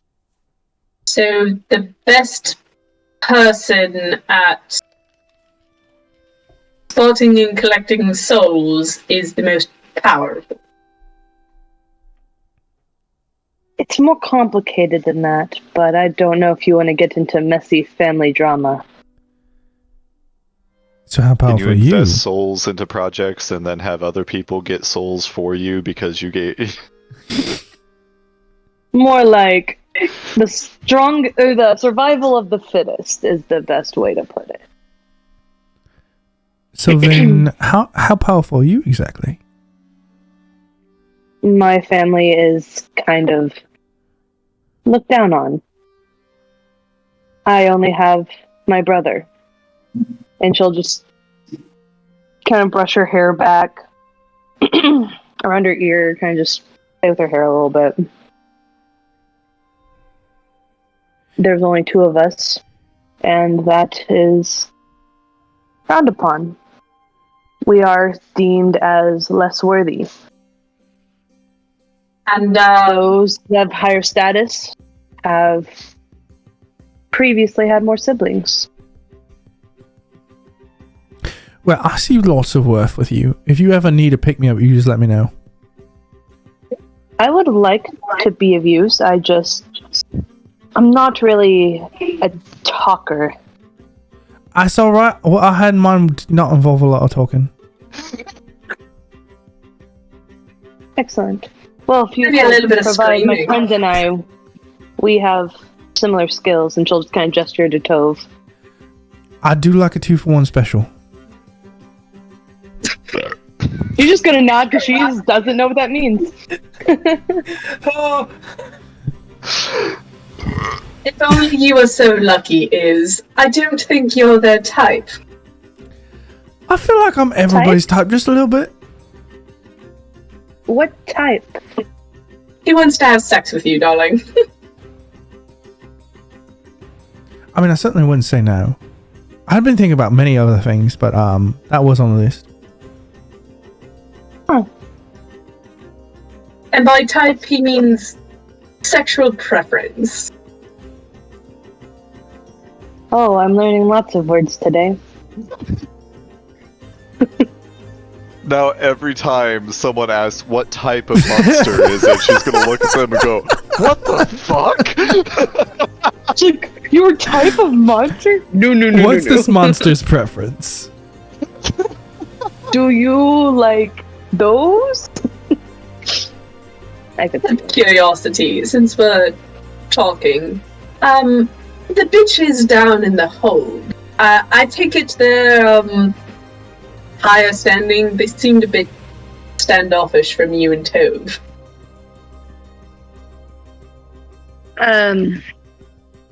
There are many tribes where I'm from. We're kind of different.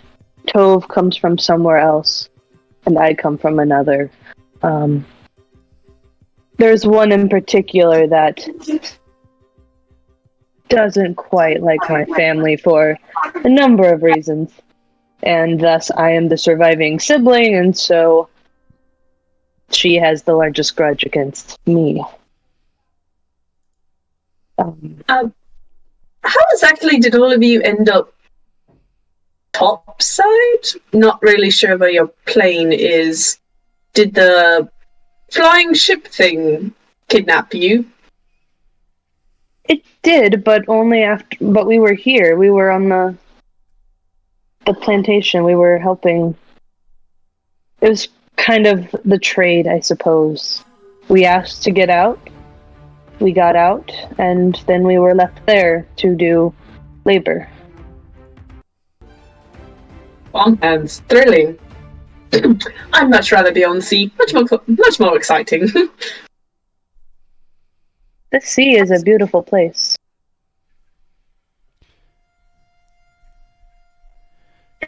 I find that the sea is quite freeing, you know?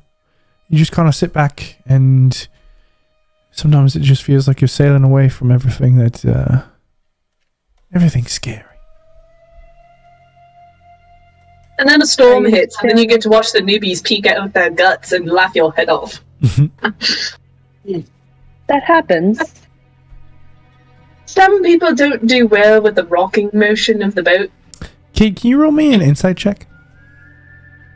Sure. I think just for shits and gigs, Tove is gonna try to wiggle, and she'll be like, "We're not Tove, Jasira." Maybe Tove. I don't know. It's just both fucking. I don't care. They do the wave together. Yeah, we're okay. Is this gonna check himself to make sure his soul is still there? Does he feel seduced by this act? There's a bit of both going on. It's like, oh, and then wait, this isn't what she talked about before, is it? Motion of the ocean. Goes on and on and on. It's just And Cade and Roland actually pick this up first, but they're the larger individual who you had met at the table the day before, the tall, gray-skinned man with the white hair pulled back in a ponytail. He's a few tables over and had been chatting, and immediately kind of stands up and moves over to the edge of the boat to look, and kind of looks up and, Colin, yeah, I smell it too. And they're both kind of looking out the edge of the boat. Cade will kind of snap too. I mean, she knows when things kind of take a shift, how to read the mood. So I'll pop over and look. Is the party over?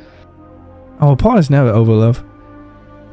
You just might have gone from 3 to 2, unfortunately. 4 to 3? I was never good at maths. 4 to 3. And as he continues to talk with Jasira and Tove, Cade, you kind of come over, kind of softly walking up to these two individuals, and you can hear them chatting back, and they're just kind of looking up. The sky's still clear, but something's changed. We're not supposed to have any sort of inclement weather, but I definitely feel it. We need to get everyone ready. It feels big.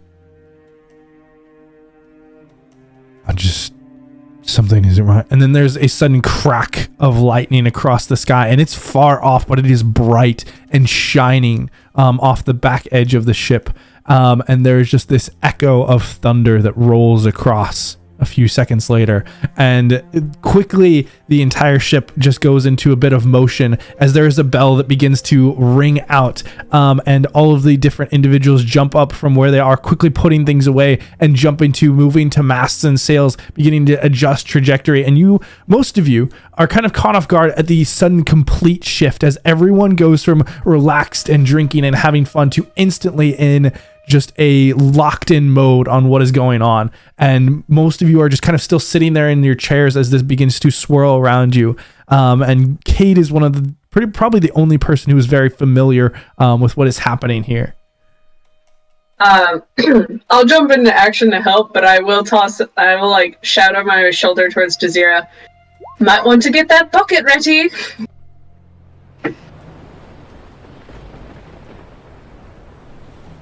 Sounds good to me. She'll start cracking her knuckles. And within maybe not even a minute, there is suddenly a gray cloud that covers over the clear sky, and this heavy rain begins to fall onto the deck. And suddenly the boat just begins to shift more and more as that deck creaks and adjusts and shifts. I'm not really familiar with storms, but those don't happen that quickly normally, do they? Roll me a nature check.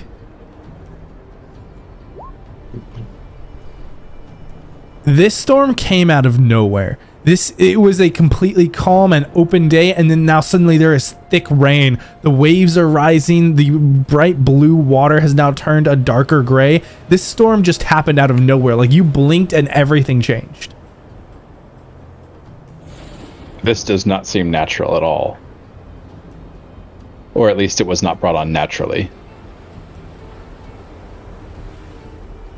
And you can hear calls coming out from the crew as they go into response. And again, people are pulling on lines, adjusting sails, pulling them up, getting up, and the waves are getting bigger and bigger and bigger as the ship just is shifting on. And Boko, you can see in the distance, now as things are coming into perspective, these waves are massive, and they're coming and they're pulling the ship onto them and twisting, and they just seem to continue to get even larger as this storm is coming further and further on. I think Boko's just going to look to Koba and Tiff and see if they have anything for him to do. Or follow them and add hands. Clyde goes to secure the still. Koba kind of looks at you, Boko, and just try to help out where you can. This is going to be rough. And he is. You haven't seen him outside of the kitchen, but he is even hands on deck. Everyone has come up from where they were eating, and all hands are on deck as they attempt to kind of navigate this. And there are actually 2 people manning the helm, one on either side of these 2 stocky dwarves who are just holding that wheel and trying to keep it even as they navigate through this and kind of shift their course to adjust for these waves that are building seemingly out of nowhere all of a sudden. Yeah, Boko is going to immediately set to securing the food and potable water and making sure that doesn't get damaged in the storm. So Clyde would also like to tie himself off to something secure. But he's also very fucking drunk still. Boko will give Clyde advantage if he's trying to tie himself up. He'll help with that. Or, just hey, tie. Ace can do that too. Iz might want Boko to help with Jasir and Tove. Boko can lend an arm. At the moment. Does it have a vibrate setting? Oh gosh. Roland spent all day watching the operation of the ship at a normal speed, watching where all the ropes go, watching how the sails work. So he's going to be watching still, except for he's going to be examining the patterns that he learned to see if he sees anything going wrong so he can fix it. Okay. Go ahead and give me... Ooh, we'll let you do this an investigation check. Thank you. I like the description on it. Golly, that's bad. 14. You are watching and observing things that are happening, and for all that had happened during the I should day, have guided myself. now it is a completely different mechanism. Rather than maintaining an even sail, they are actively adjusting and moving and maneuvering sails. There are calls that are being given out at a loud voice by that tall, gray-skinned individual who stands on the helm next to the 2 dwarves who are kind of manning the wheel, and is just calling things out in this deep, booming voice that even though you can hear that it's loud and echoey, it is almost washed out at the sound of the rain and the waves, and everyone is still just moving in complete unison as they all work together on this. It is a completely different beast entirely to what you observed earlier today. And so you're not able to notice the minutia of things going wrong, but it also doesn't seem like things are going wrong in this moment because things are moving so smoothly and so mechanical. Like these pirates were varied and diverse and uneven, and now they are all moving one and together as if with one mind, with one breath, with one body. Okay. Then in that case, he's staying out of the way, and then anywhere that he sees someone might be in need of a hand, or on the edge of in need of a hand, hauling a rope, tying something off, anything like that, he'll jump in. Like, someone's trying to pull a rope down and then take a hand off of it to loop it around something, he'll jump on the rope and hold it, so that... Stuff like that. Yeah, the little stuff that isn't going to save the whole ship, but is going to get a nod of thanks from an individual crewman. Yeah. Is anyone else doing anything at this time? As Clyde has lashed himself off and Roland is trying to assist where he can. Quick question. But have I seen a storm like this come out of nowhere before? Go ahead and roll me a nature check at advantage. Okay. Just curious if I've ever seen something like this. Did the Moranin eat with the crew? No. Or is she... You haven't seen the captain since you exited her cabin. Okay. So, Cade, you know that there are times when storms can rise out of nowhere. And so this doesn't seem completely unnatural, but what does seem odd is the reaction of the 2 individuals who seem to be the leaders on board the ship outside the captain. Their reactions to this and their conversation felt odd, but it's not necessarily unusual for storms to come on quickly out at sea. Okay. But I haven't had this exact fishy situation happen to me at any point. No, not this situation, but you have had storms come on within a few minutes before. Okay.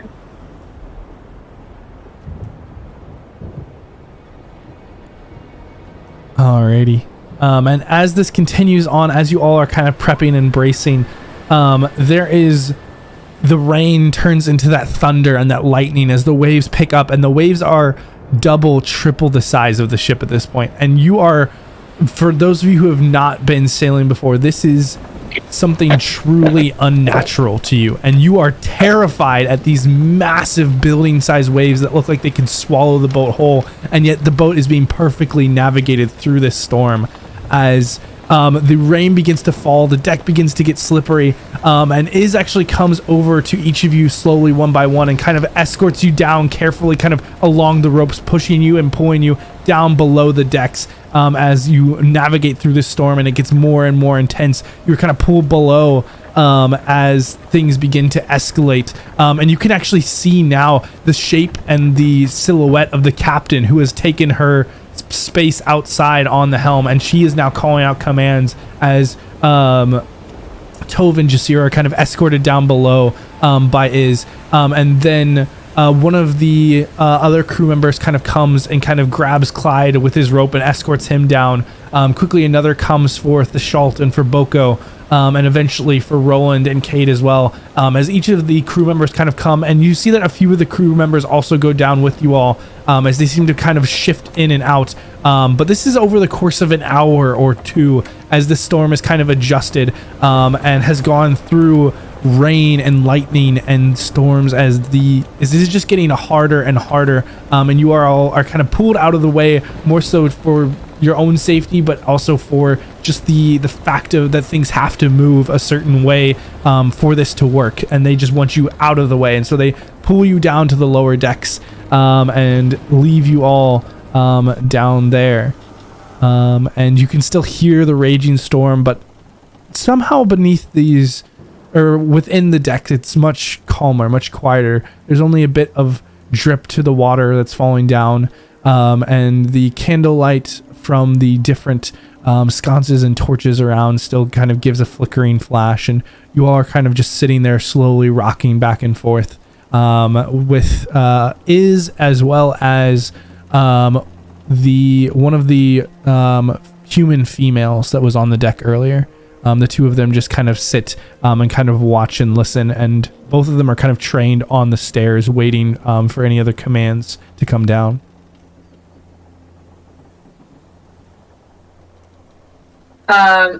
Cade will just battle up to Sindri. Didn't cause too much problems down here, right? Sindri's still locked up. Sindri is in the lower. So Sindri is down in the prison level. You're in the middle. There's 3 decks to the ship. I'm assuming. Never mind. I thought we were down below again. Yeah, if you'd like to go down below, you can. I would already be giving a huge "I told you so" about the dangers of being on water.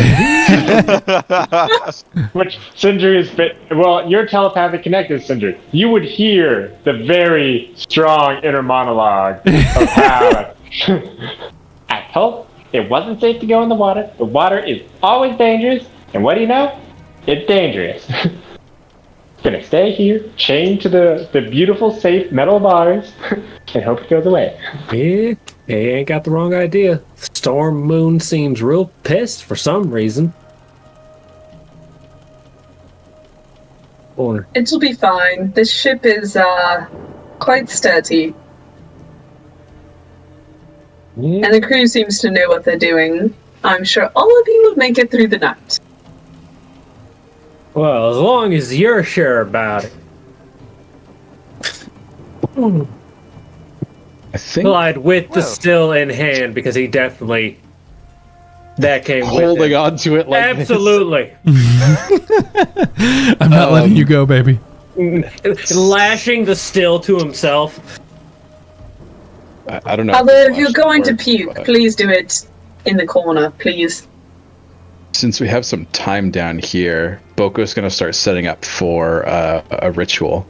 And with his suspicion on the storm, and he'll do it in front of Iz and the other pirate, but he's going to start setting up to see if he can get a sense of if the storm is indeed brought on by magical means or anything else. Roll me an intelligence check. Nice! You have inspiration. You do have inspiration. I should probably use it on that. There's only It doesn't roll over. Yeah. So smoke them if you got them. As you kind of sit down for this ritual, and surprisingly, Iz has been incredibly laid back and casual through this whole time. He is intense and focused on the stairs. He has not really paying attention to any of you all. And you kind of sit down for your ritual, and you extend out and kind of observe for anything magical or anything innate that you are feeling, sensing, and there is nothing really magical about what is happening that you can tell, at least in your direct vicinity or in the nearby vicinity. Gotcha. Does anything on Iz or the other pirate light up? That's a good point, actually. Yes, I would say that you get numerous things that kind of light up and that you can sense are from multiple different schools of magic on both of them. Iz probably has about a half dozen. The other pirate has 2. One on her waist that seems to be this like bone whip that she has tied there, and then another that seems to be coming from her hand, like some sort of ring. These are very well equipped pirates then. It seems, at least. They have more common. They have given off an air of confidence this entire time that you've been here. Most pirates are confident, though. That's fair. There's a difference between confident pirate and a understandably confident pirate. Confident is not competent. Yes. Noted. Boko will keep up the detect magic just in case anything else comes up for the duration, but will otherwise sit and wait for instruction. Okay, is anyone else doing anything in this time?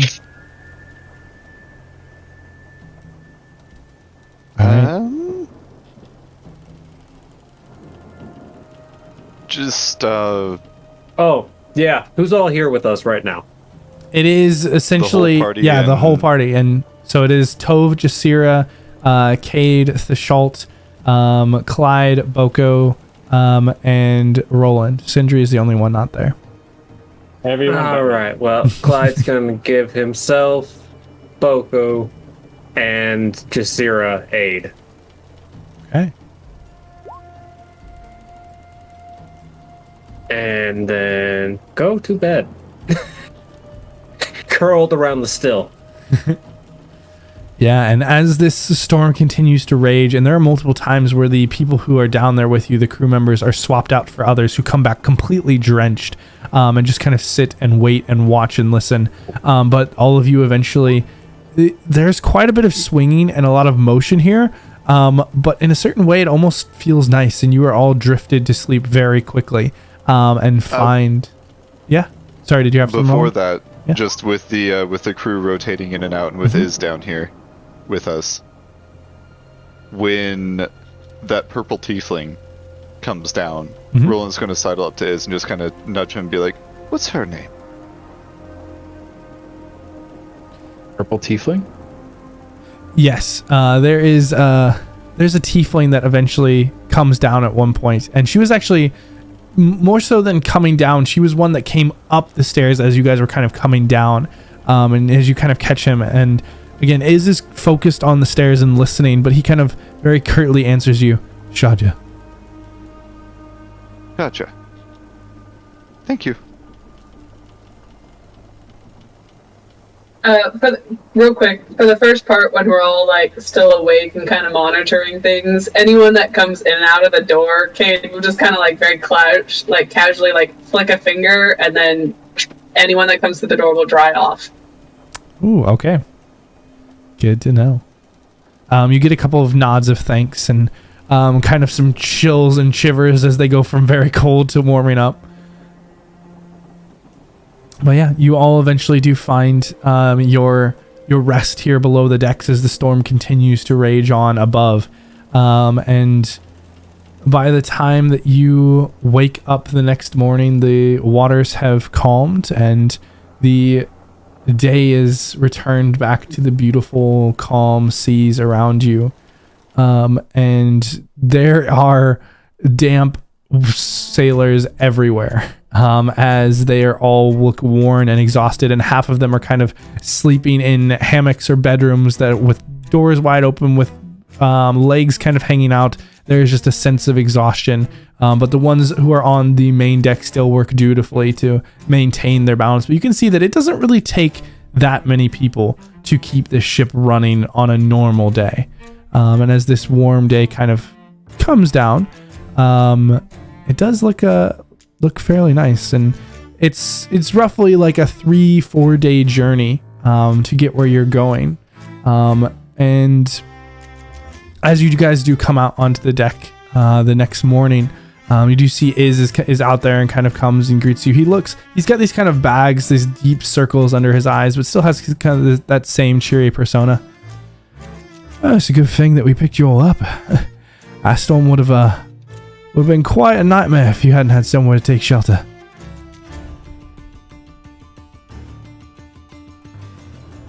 You all survive your first evening. Sorry, what was that? He looks over at Roland. What was that storm? I have not run into something of its like on the sea before. Tropical storms are pain. They come out of nowhere sometimes, hit you hard, but we got a well and talented crew here, knows what they're doing. Zarentare must have been running real close to Eberron. Perhaps. That's the storm moon. Yeah, if you say so. Yeah, it makes sense. Why'd you let me sleep? If I'd have been up on deck, could have made some really good shine. Being so close. Come on, Boko.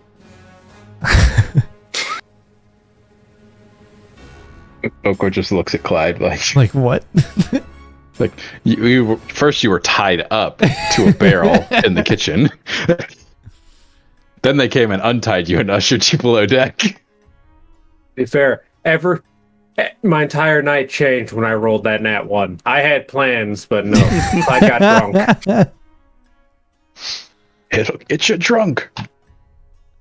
Roland will just kind of nod at that explanation and just kind of start heading off. He's going to go back to the crow's nest, see if the same guy is there, but as he strolls past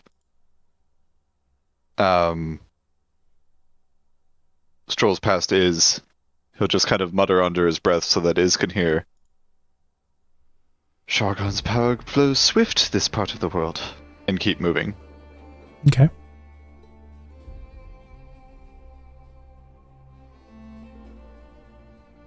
As the second day of travel does come on, is anyone else doing anything throughout this day? And we've got multiple kind of speed throughs since it's getting on pretty late here tonight. But is there anything that you guys want to do across the travel through the next few days? Any goals that you guys have? Getting this moonshine going for the crew so we can get them proper drunk. Yeah, go ahead and roll me a check with your brewery tools at advantage again.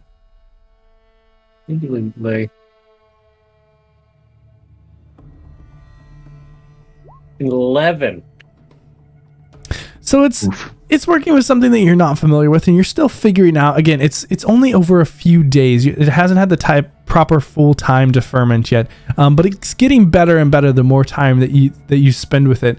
And you get little samples that you kind of give out to people here and there, and you get each night more and more people are lining up waiting for the samples, and they're disappointed when they don't get the ones, and you see them kind of drawing lots or making different deals to try and get to the front of the line each night, and somehow Iz always ends up at the front.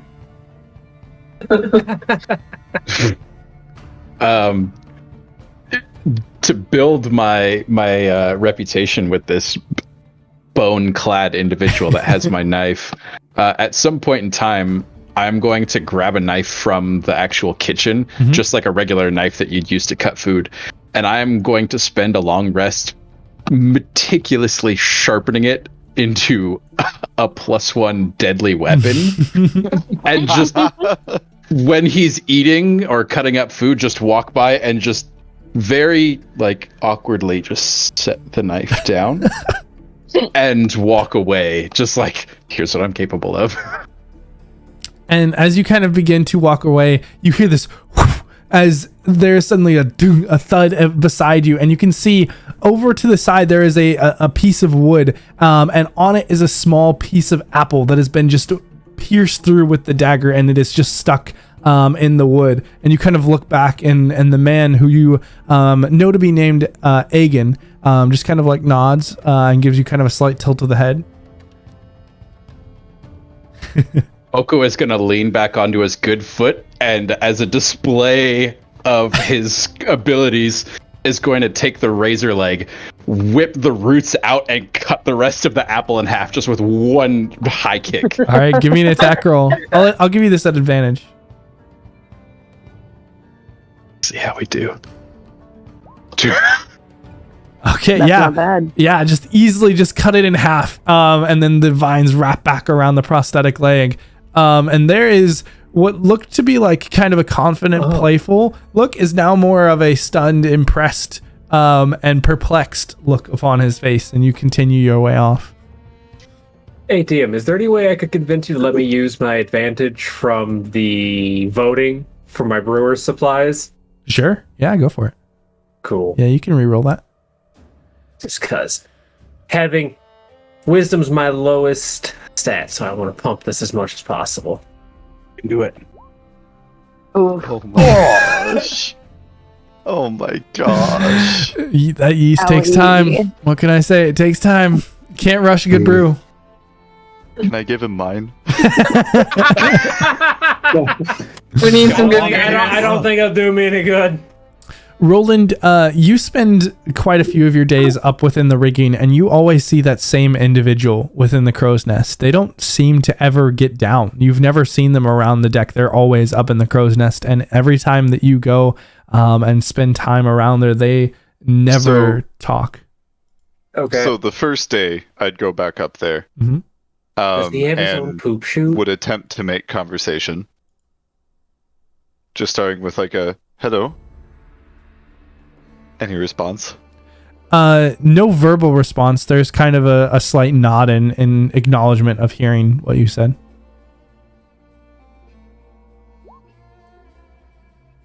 Awkward silence for a while.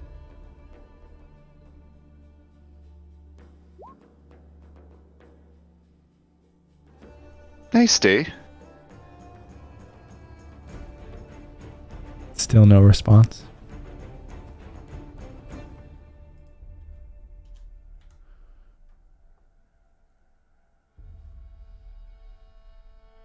He'll go back down the rigging. I feel like Boko would get along really well with this person. You can both sit in silence. You kind of come down the rigging, and is down there waiting for you and just kind of looks at you and smiles and just had a good conversation with him, eh? There's a reason we call him Whisper. Oh, he's quite talkative. Definitely knows how to get a point across. He's my favorite on the ship. He always listens to all my stories and laughs at all my jokes. I can see that. This ship is brilliantly designed. It is a work of art. I will give it that. Quite so. I have some experience in building ships, but nothing of this complexity. Is it even the most grand ship that we got on Port Cres? Really? Nah, this is just the best one.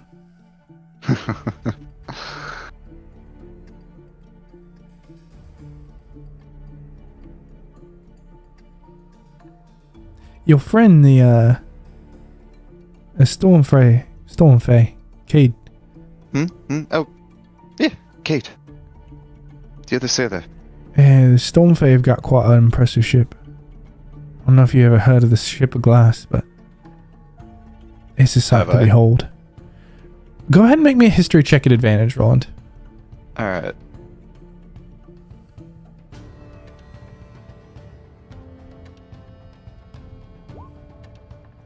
Thank you for the advantage, so I can...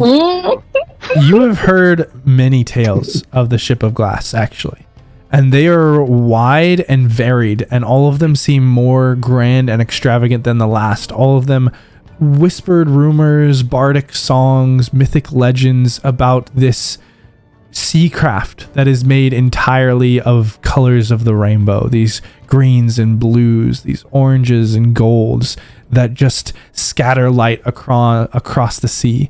And most people claim to have maybe seen a glimpse of it. And some people whisper that it is built by the sirens and is led by sea serpents. And there are so many extravagant stories about it.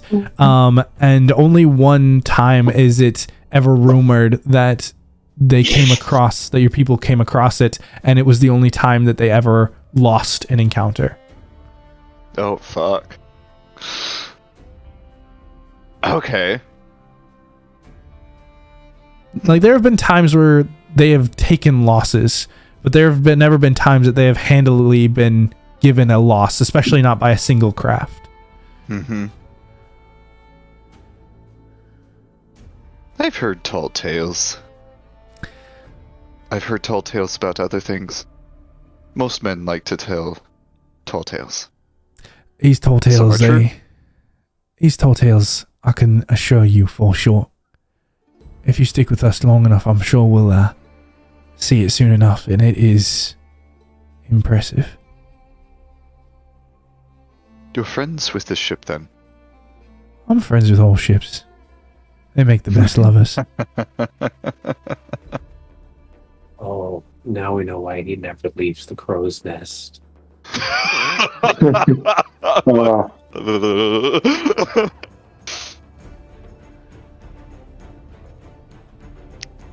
They do know how to move, don't they? There's something about this way that a ship gives you on the ocean, the smell of a fresh-built craft. The first maiden voyage. That's something that you can never get with, with anything else. On that we agree.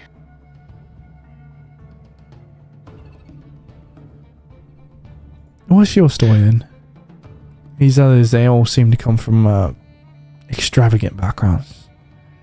But you, like I said, you're the subtle one, you know, the one who claims he's no one of importance.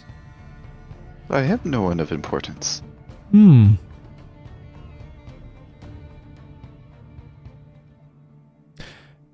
what is it that you do that is of importance? Well, I know things. I had a friend who told me that his only skills were drinking and knowing things. I can enjoy a drink, but I can't say I have any skill in it.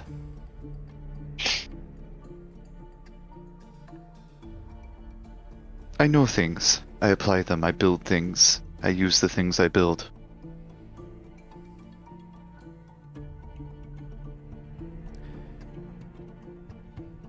So you one of them construction types, you know, and build an artificer like the one in the who used to be in the golden armor over there? Not or that the crazy. No. Old one leg, one armed ball of sunshine. Definitely not that crazy. No, I like knowing how things are built. When I need something of that complexity, I go to one of the crazy people. But I like learning. I like creating. I like protecting things that are learned and created. Unfortunately, protecting creation often involves destruction.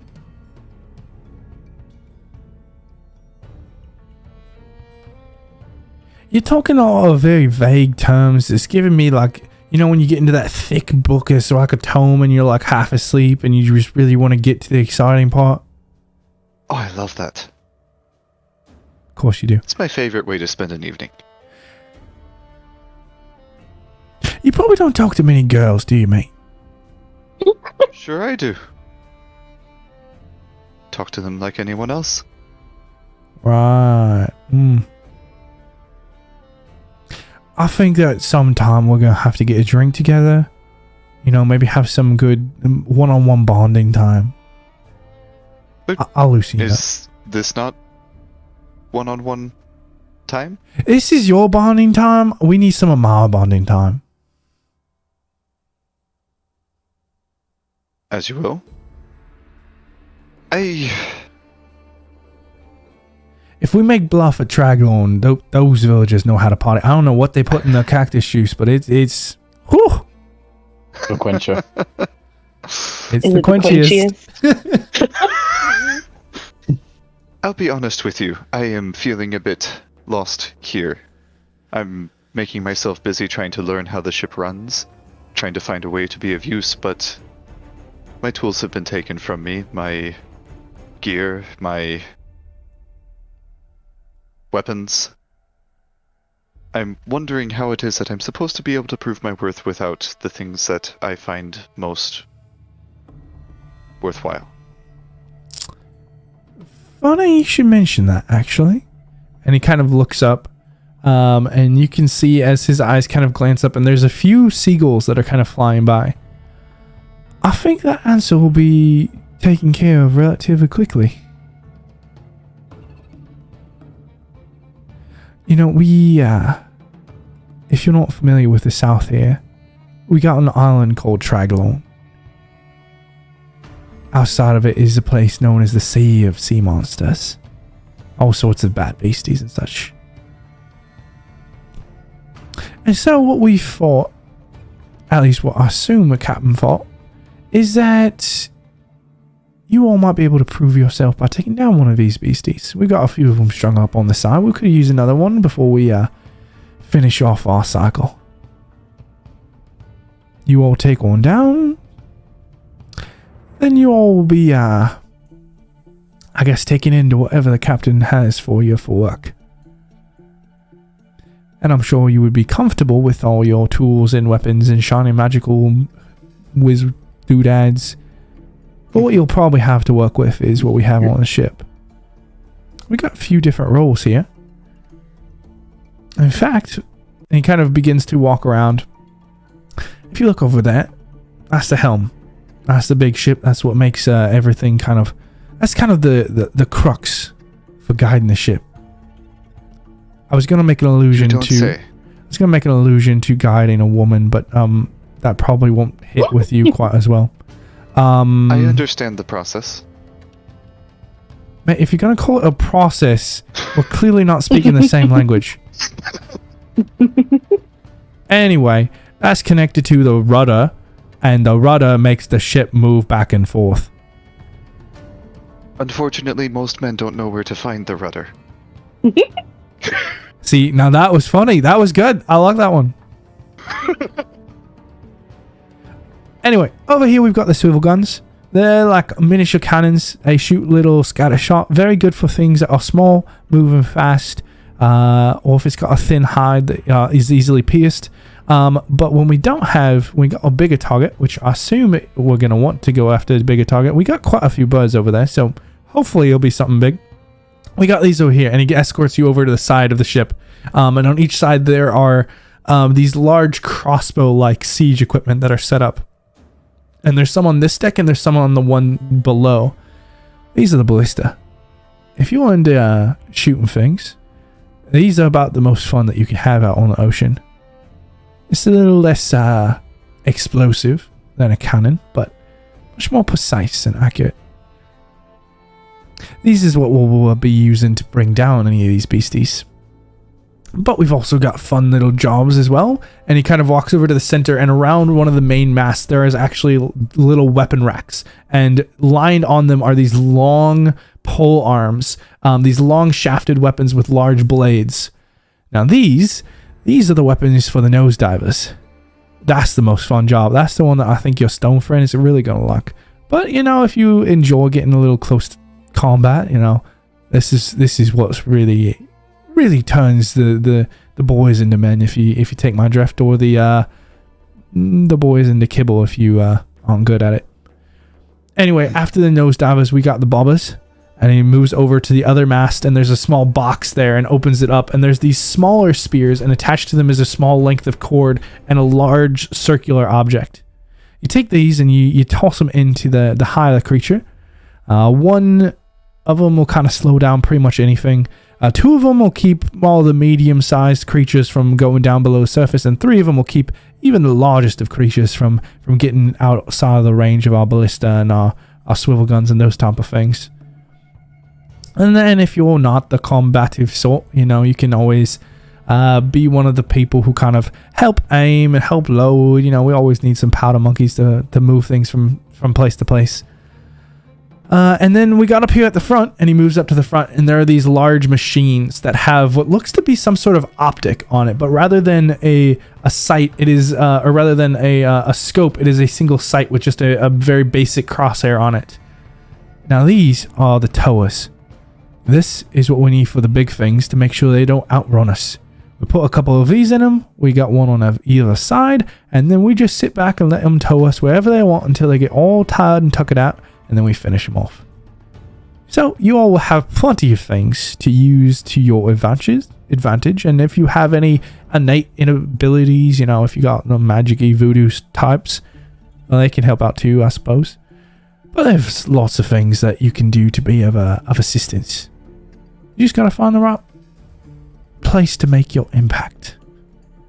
And once we have taken home a creature, and you all have proved yourself capable of shooting a fish in a very large barrel, well, then you'll at least earn a bit more respect than you have right now.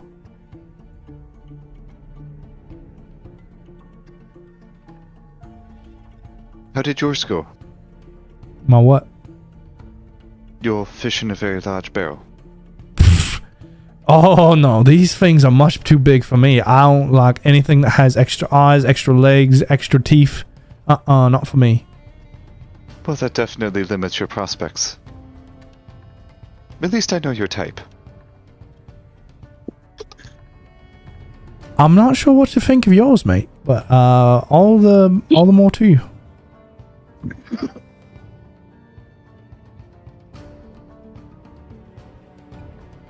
Roland will kind of like smile, nod, and walk away.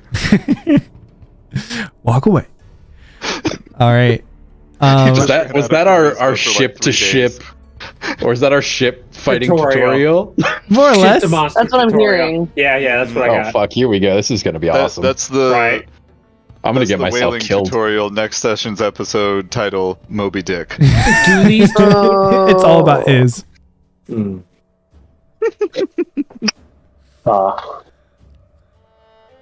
Curious.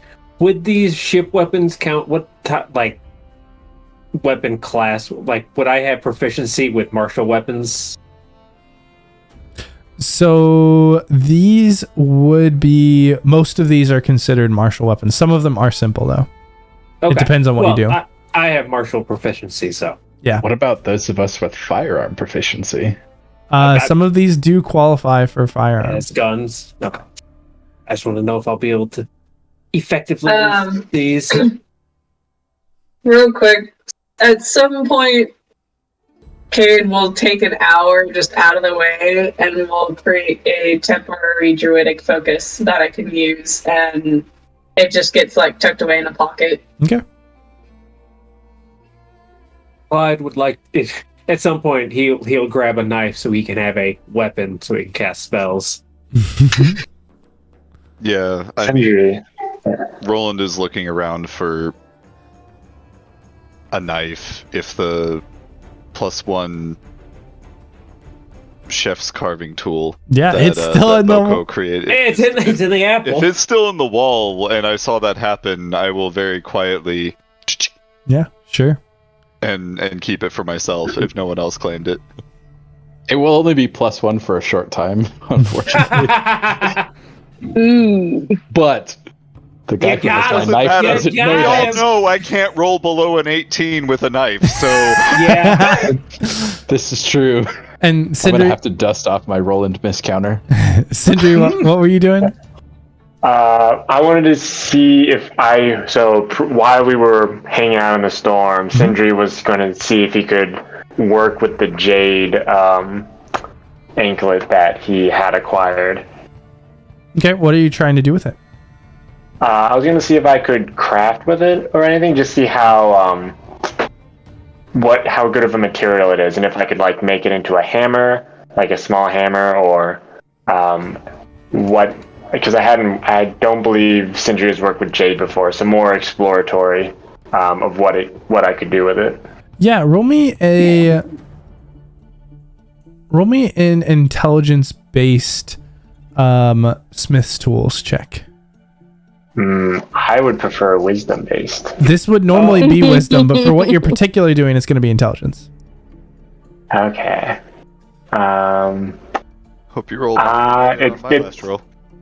Yeah, let's see. I'm just gonna roll the d20, and would this be like Smith's tools or Mason tools? Yeah, Smith's tools. Okay. I'm just gonna roll a d20. I have a flat intelligence. Oh, come on. Nice. Oof.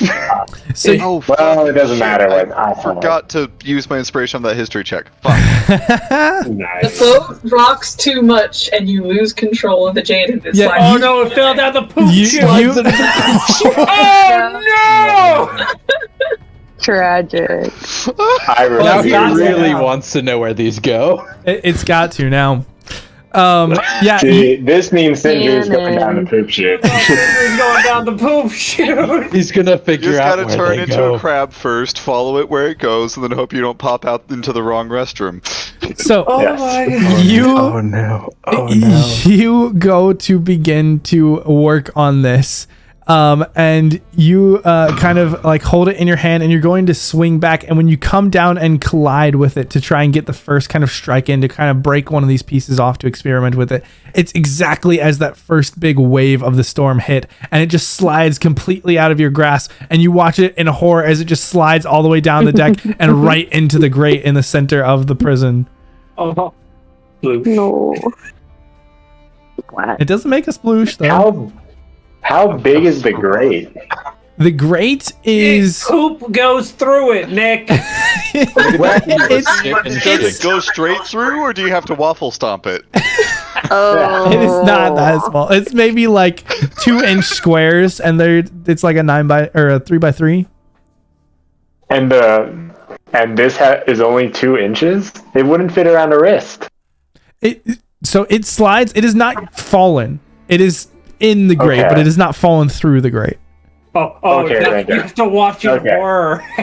It's just a little poopy. Just like, no. Come on, just like ship, another wave. Come back to me. Reaches out to the telepathy that I assume I still have with Cade. You only had it for Cade. 4 hours. Yeah, I think the storm hit in the evening, so I think the telepathy would be gone. All right. Well, Sindri wouldn't know this, so he just like into the darkness. Cade. Oh no, my heart. Never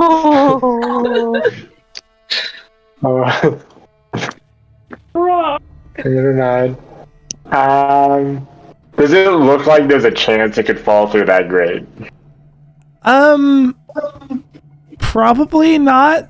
Unless, it's not likely the way that like they're built to go around like an ankle, which is wider than the squares here, but it is like stuck in the grate. Like the other side has fallen through. The half of it's okay. So with that, Sindri is definitely gonna like, in the waves, like not gonna drown. Sindri's gonna army crawl across the ground. Oh no, he's gonna through the grate. And he's going to pull it out of the grate. Not losing this. You get a slightly soiled jade shackles. It's a part of you now. You're never getting that clean. God. Do any of the other prisoners see this that are still in those cells? I mean, yeah. And the worst part is that not only is there like there's still blood and stuff from the body that was there. Like that's the same grate that all that slid through. And what's Octavius's reaction to this? Octavius is. Oh God, Octavius is in here with me. Yeah, he is. Still gagged? He is still gagged. He just like watches in horror, just like whimpering. Just like I would just be cleaning off on Octavius's jacket. Octavius is on the other side of you. You are. I think you are all done. Digging is on your side as well. But he's I don't on know where I am. Yeah, You're you not should be able to see. shackled though. You can untie yourself. Yeah, so you can walk there, wherever you want. Wipe it on him, walk back, and tie yourself back up. Yeah. This might be the strat. Actually, where's the dead person? Are they near me? Yes, the dead person is right near the grate. Excellent. Oh, I'm gonna just like wipe Sorry. it off. Sorry, addendum to that. They did take the dead body out. The dead body is not there. It's just the blood stain that's still there. Did they leave the head? The head was taken. The head, actually, it was taken point of maybe order. The head was on the table whenever you guys went into the captain's cabin, and it was already clean. Like it was a skull. Oh, this guy have cool shoulder pads with spikes. I will take the other end of the rope because I didn't do the 50 feet of rope, so I have it like tied in the middle and like tie that to it and be like, I'll just bother Cade when it's as it's the entire boat like rocks aside and Sindri like grabs all of the bars later. Yeah, it's a rough go of it. Sindri, do you spend the whole multiple days down in the hold? He will be in there, not doing what Cade said, and actually trying to figure out teleportation. Planar transportation. Do with some rocks he has, doing some rune carving, and he's also going to keep trying to work with the bracelet after the storm passes, and I assume Cade comes down and checks on him at some point and be like, "Can you watch this?" I'll say, brings you food. What do you do? I mean, the pirates bring them all food. The prisoners are well fed and taken care of. And then Octavius is immediately gagged after he's done eating. Yes. Straw. He has to. Cade goes down there multiple times, checks on Sindri, will use the psionic die every day just to have like some time of psychic connection with like make him think that Cade's like always got an eye on him. Why didn't you answer me when I asked earlier? A bit busy, that's all. You know, sometimes you just want to hear your own voice in your head and not someone else's. Yeah, that's understandable. Ooh, have you seen any rocks or things around on board? Do they have cannonballs? I heard ships sometimes have cannonballs. Do they have cannonballs? There are cannonballs. Don't generally just keep random rocks on board. Weighs the ship down. And Cade, you actually haven't seen any cannons or cannonballs on this particular ship. They don't have cannons, they've got ballista. Okay. This particular ship doesn't seem to be outfitted with cannons. They do have grape shot, though, if you're looking for... Yeah, I guess they do have the small cannonballs. Just kind of goes over to the metal bars. I guess this is all I have to remind me of home while we're here then. Somewhere in an alternate universe, there's Sindri with a pet cannonball. Sindri, how about you look forward to this? I've been told that we're heading to a fun area that has sea monsters, and we're going to fight one, so you'll be able to beat something up. In the water? Ooh, he's a little quicker than I thought. Not stupid. He has flat intelligence. They tend to He's be just a child. They tend to be fairly large targets, and there are big weapons on board. I'm assuming with all that strength, you're capable of throwing things, yes? Yeah. Rolling here to ruin his day and tell him what his job's really going to be. I'd rather have the bubble and just sink to the bottom and fight there. Well, yes, that's the plan. Well, then Sindri's okay with that plan. If he doesn't drown, he doesn't have an issue with water, he has an issue with drowning.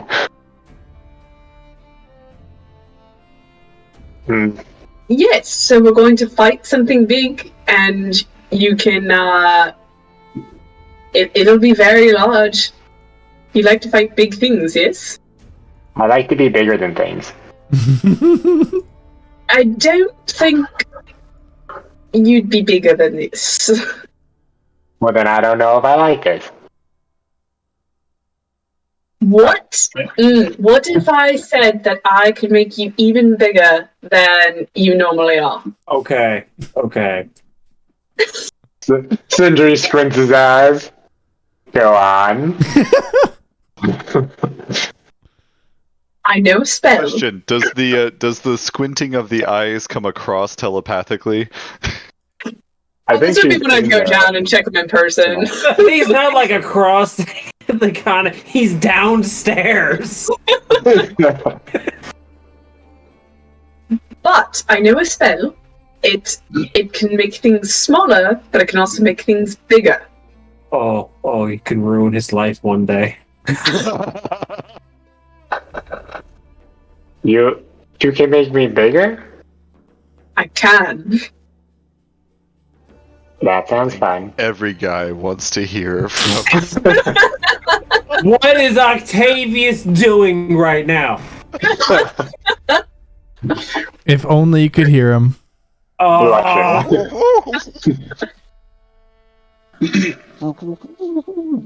yes, would that cheer you up though? You'll get to fight a sea creature, and I can make you even bigger than you normally are. This sounds absolutely fantastic. Wonderful. I'm glad you're susceptible to bribery. What am I being bribed for? And best behavior. Sindri, as you and Cade begin to make your way back from beneath in the hold up on, this is probably the third or fourth day that you all have been here. Is anyone else doing anything during the time of travel? I'm still flirting with that guy that has my knife. I would get that knife through seduction or thievery, but one way or another. That knife is mine. So, it's going to help Boko, especially when Clyde gets dragged away from his still when it's ready, when it can sit for a while. He's going to help Boko try and get his knife back. See if we can't finesse this man a little bit. I am very aware that I probably won't get it back, but it's still fun. And it won't stop me from trying. All right. And so Tovin, Jasira, you are able to kind of talk with Iz, who does often take a very active hand in showing you things that you can do around the ship, of teaching you how to do different things and general sailing. Despite seeming a bit odd, he actually has quite a bit of knowledge on how the ships work and what to do, and he's able to teach really well.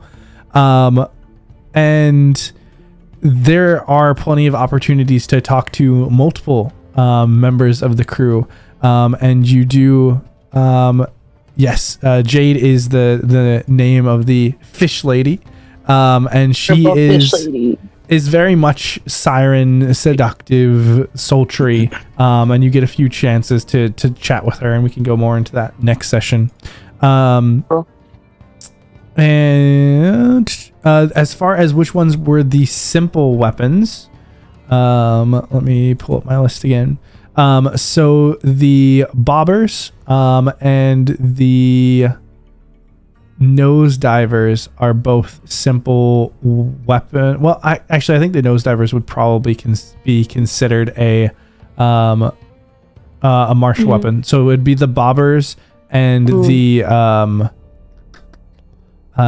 ballista, I think, are the only simple weapons. But there are other things that don't require weapon proficiencies. So the swivel guns. Are any of them finesse? Like what? Or finesse. So it's not so much. It's not so much finesse. Some of them are dexterity. Well, pretty much all of them are dexterity based weapons because all of them are ranged weapons. So like including the bobber? Yes, the bobbers are 100%. It's like a thrown little spear that has like an inflatable. Those are usually strength against, unless marked finesse, which is why I asked. Yeah. This would be considered. I guess it would be considered a finesse weapon. Then you could use strength or dexterity. Because like a hand axe is strength only, javelin is strength only, but a dagger is finesse. Yeah, you're right. I was thinking more about like the swivel guns and the ballista, but I think that would apply to this one here. And then there are things like providing aiming assistance or working at the helm that don't require any weapon proficiency and are just our general actions to assist with movement or with operation of the weapons. What about firearms for me, Roland, and the Schalt? So the ones that are considered firearms are the swivel guns, as well as the things that were referred to as towers and are basically giant harpoon launchers. But those are all considered firearms, technically. And we can go into more of that off since we're about to wrap up for today. Is there anyone else who wants to do anything over the travel before we get to our closeout? I had one last thing. Sorry, what was it, Sindri? Sindri is going to want to see if he can find stone anywhere. I assume there's not. There is not like any stone on board. Clyde's going to spend his evenings drinking with the pirates, telling stories with the pirates. Perfect. And then Roland, you said you had something? Yeah. Just while Iz is occupied showing two lovely star elves around the ship, Roland is going to pop back down below decks and is just going to try something out to see if he can pull it off. Okay. Store it away for later. He's going to go down, find a secluded corner, and just concentrate for a moment and alter his appearance to perfectly match Iz's. And practice a voice a little bit. Pick up a couple of intonations. And then poke his head around the corner in the prison area. And just go, "Hey, little Rocky one. Yeah, you need to pop upstairs and there's a bit of a tutorial. Cade's got to talk to you to show you how you're going to be fighting the monsters. Yeah?"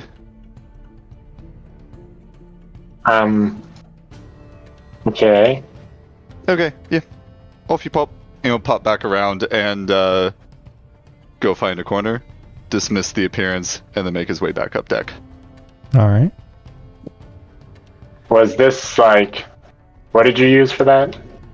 I looked like Iz. Yeah. Iz talked to you. It was a perfect voice replication, perfect visual replication. Yeah, Sindri, you essentially saw Iz come down and say, "Hey, Cade needs you. We're about to fight the monsters that you had talked about," and you kind of head back up to decks. And around that time, everybody is kind of gathered. Most of the crew is kind of gathered around. And it's actually Corwin, the human male who was in the room whenever you guys had your test with the shackles, who kind of gathers everyone together. While I'm doing that, I'm also looking around at anyone else in the room and seeing if I can judge if anyone else is seeing through it. Okay, yeah. Make me an investigation check, and I'll get to that, Dan. Okay. If it's an illusion, I would see through it if I walked past you. He just poked his head around the corner and then disappeared. Okay, then yeah, Sindri would not know. Yeah, it doesn't seem like anyone noticed anything out of order or out of place. Cool. All right. And as Corwin has kind of gathered everyone beneath the quarterdeck, beneath the helm, and he kind of looks at you all. Well, today we get a proper right chance for our new guests to prove themselves. You all have had the opportunity to get to know them, and now we'll get to see what they can really do here on the deck. So, as you can tell, and you all can see around, that there are dozens and dozens of these seagulls that just are hovering above the craft and are well forward in front of the boat. We're getting quite close to something. The birds, you see, for those of you who don't know, follow the scraps of these creatures that they leave behind. This one in particular is leaving a few stray bits of current through the water. And he kind of smiles, and there's something that many of the pirates kind of get and understand that most of you guys is lost on. Cade, if you want to go ahead and roll me a history check at advantage.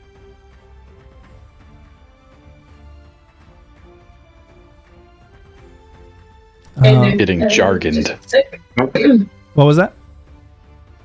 Oh, yep, hold on just a sec. And as he continues on, so good luck to all of our new potential employees. Find your places that you would like. We'll help to fill in the roles that you need, but most of this is going to be on you, and so somebody is going to have the ultimate honor of bringing old Morgan here to bay. And he kind of taps on the wheel up at the top of the helm. So which of you would like to take on that role? And he looks down at the 7 of you. In the meantime, Cade, you suddenly hear this kind of illusion, and you know immediately what they are referring to. The allusion to current, there is few things that are actually electrical and water, and something that would be big enough to draw this many seagulls, that something this large, it has to be what is known as a cloudburst whale. A electrically or lightning based tempestual elemental fish, or rather mammal, I guess, that has pretty tame normally, unless provoked. But is very, very valuable, and is often something that is hunted for sport and for the wealth that it can bring. And you have some insight into what this creature's capabilities are, and I'll go into that more on there as we get into this next week. But as he kind of waits expectantly, is there anyone who would like to take on the role of helmsman for the upcoming test? No, but I would like to cast aid. I think that's got to be Cade. I think that's Cade. Absolutely, 100%. If Cade would rather use her magic, I can do it. Cade kind of looks around at the group and is like, they're gonna get us all fucking killed. And Cade will step forward. All right, and as you do step forward, you all can see a large shape that looks to be roughly about the size of this massive boat in front of you in the water.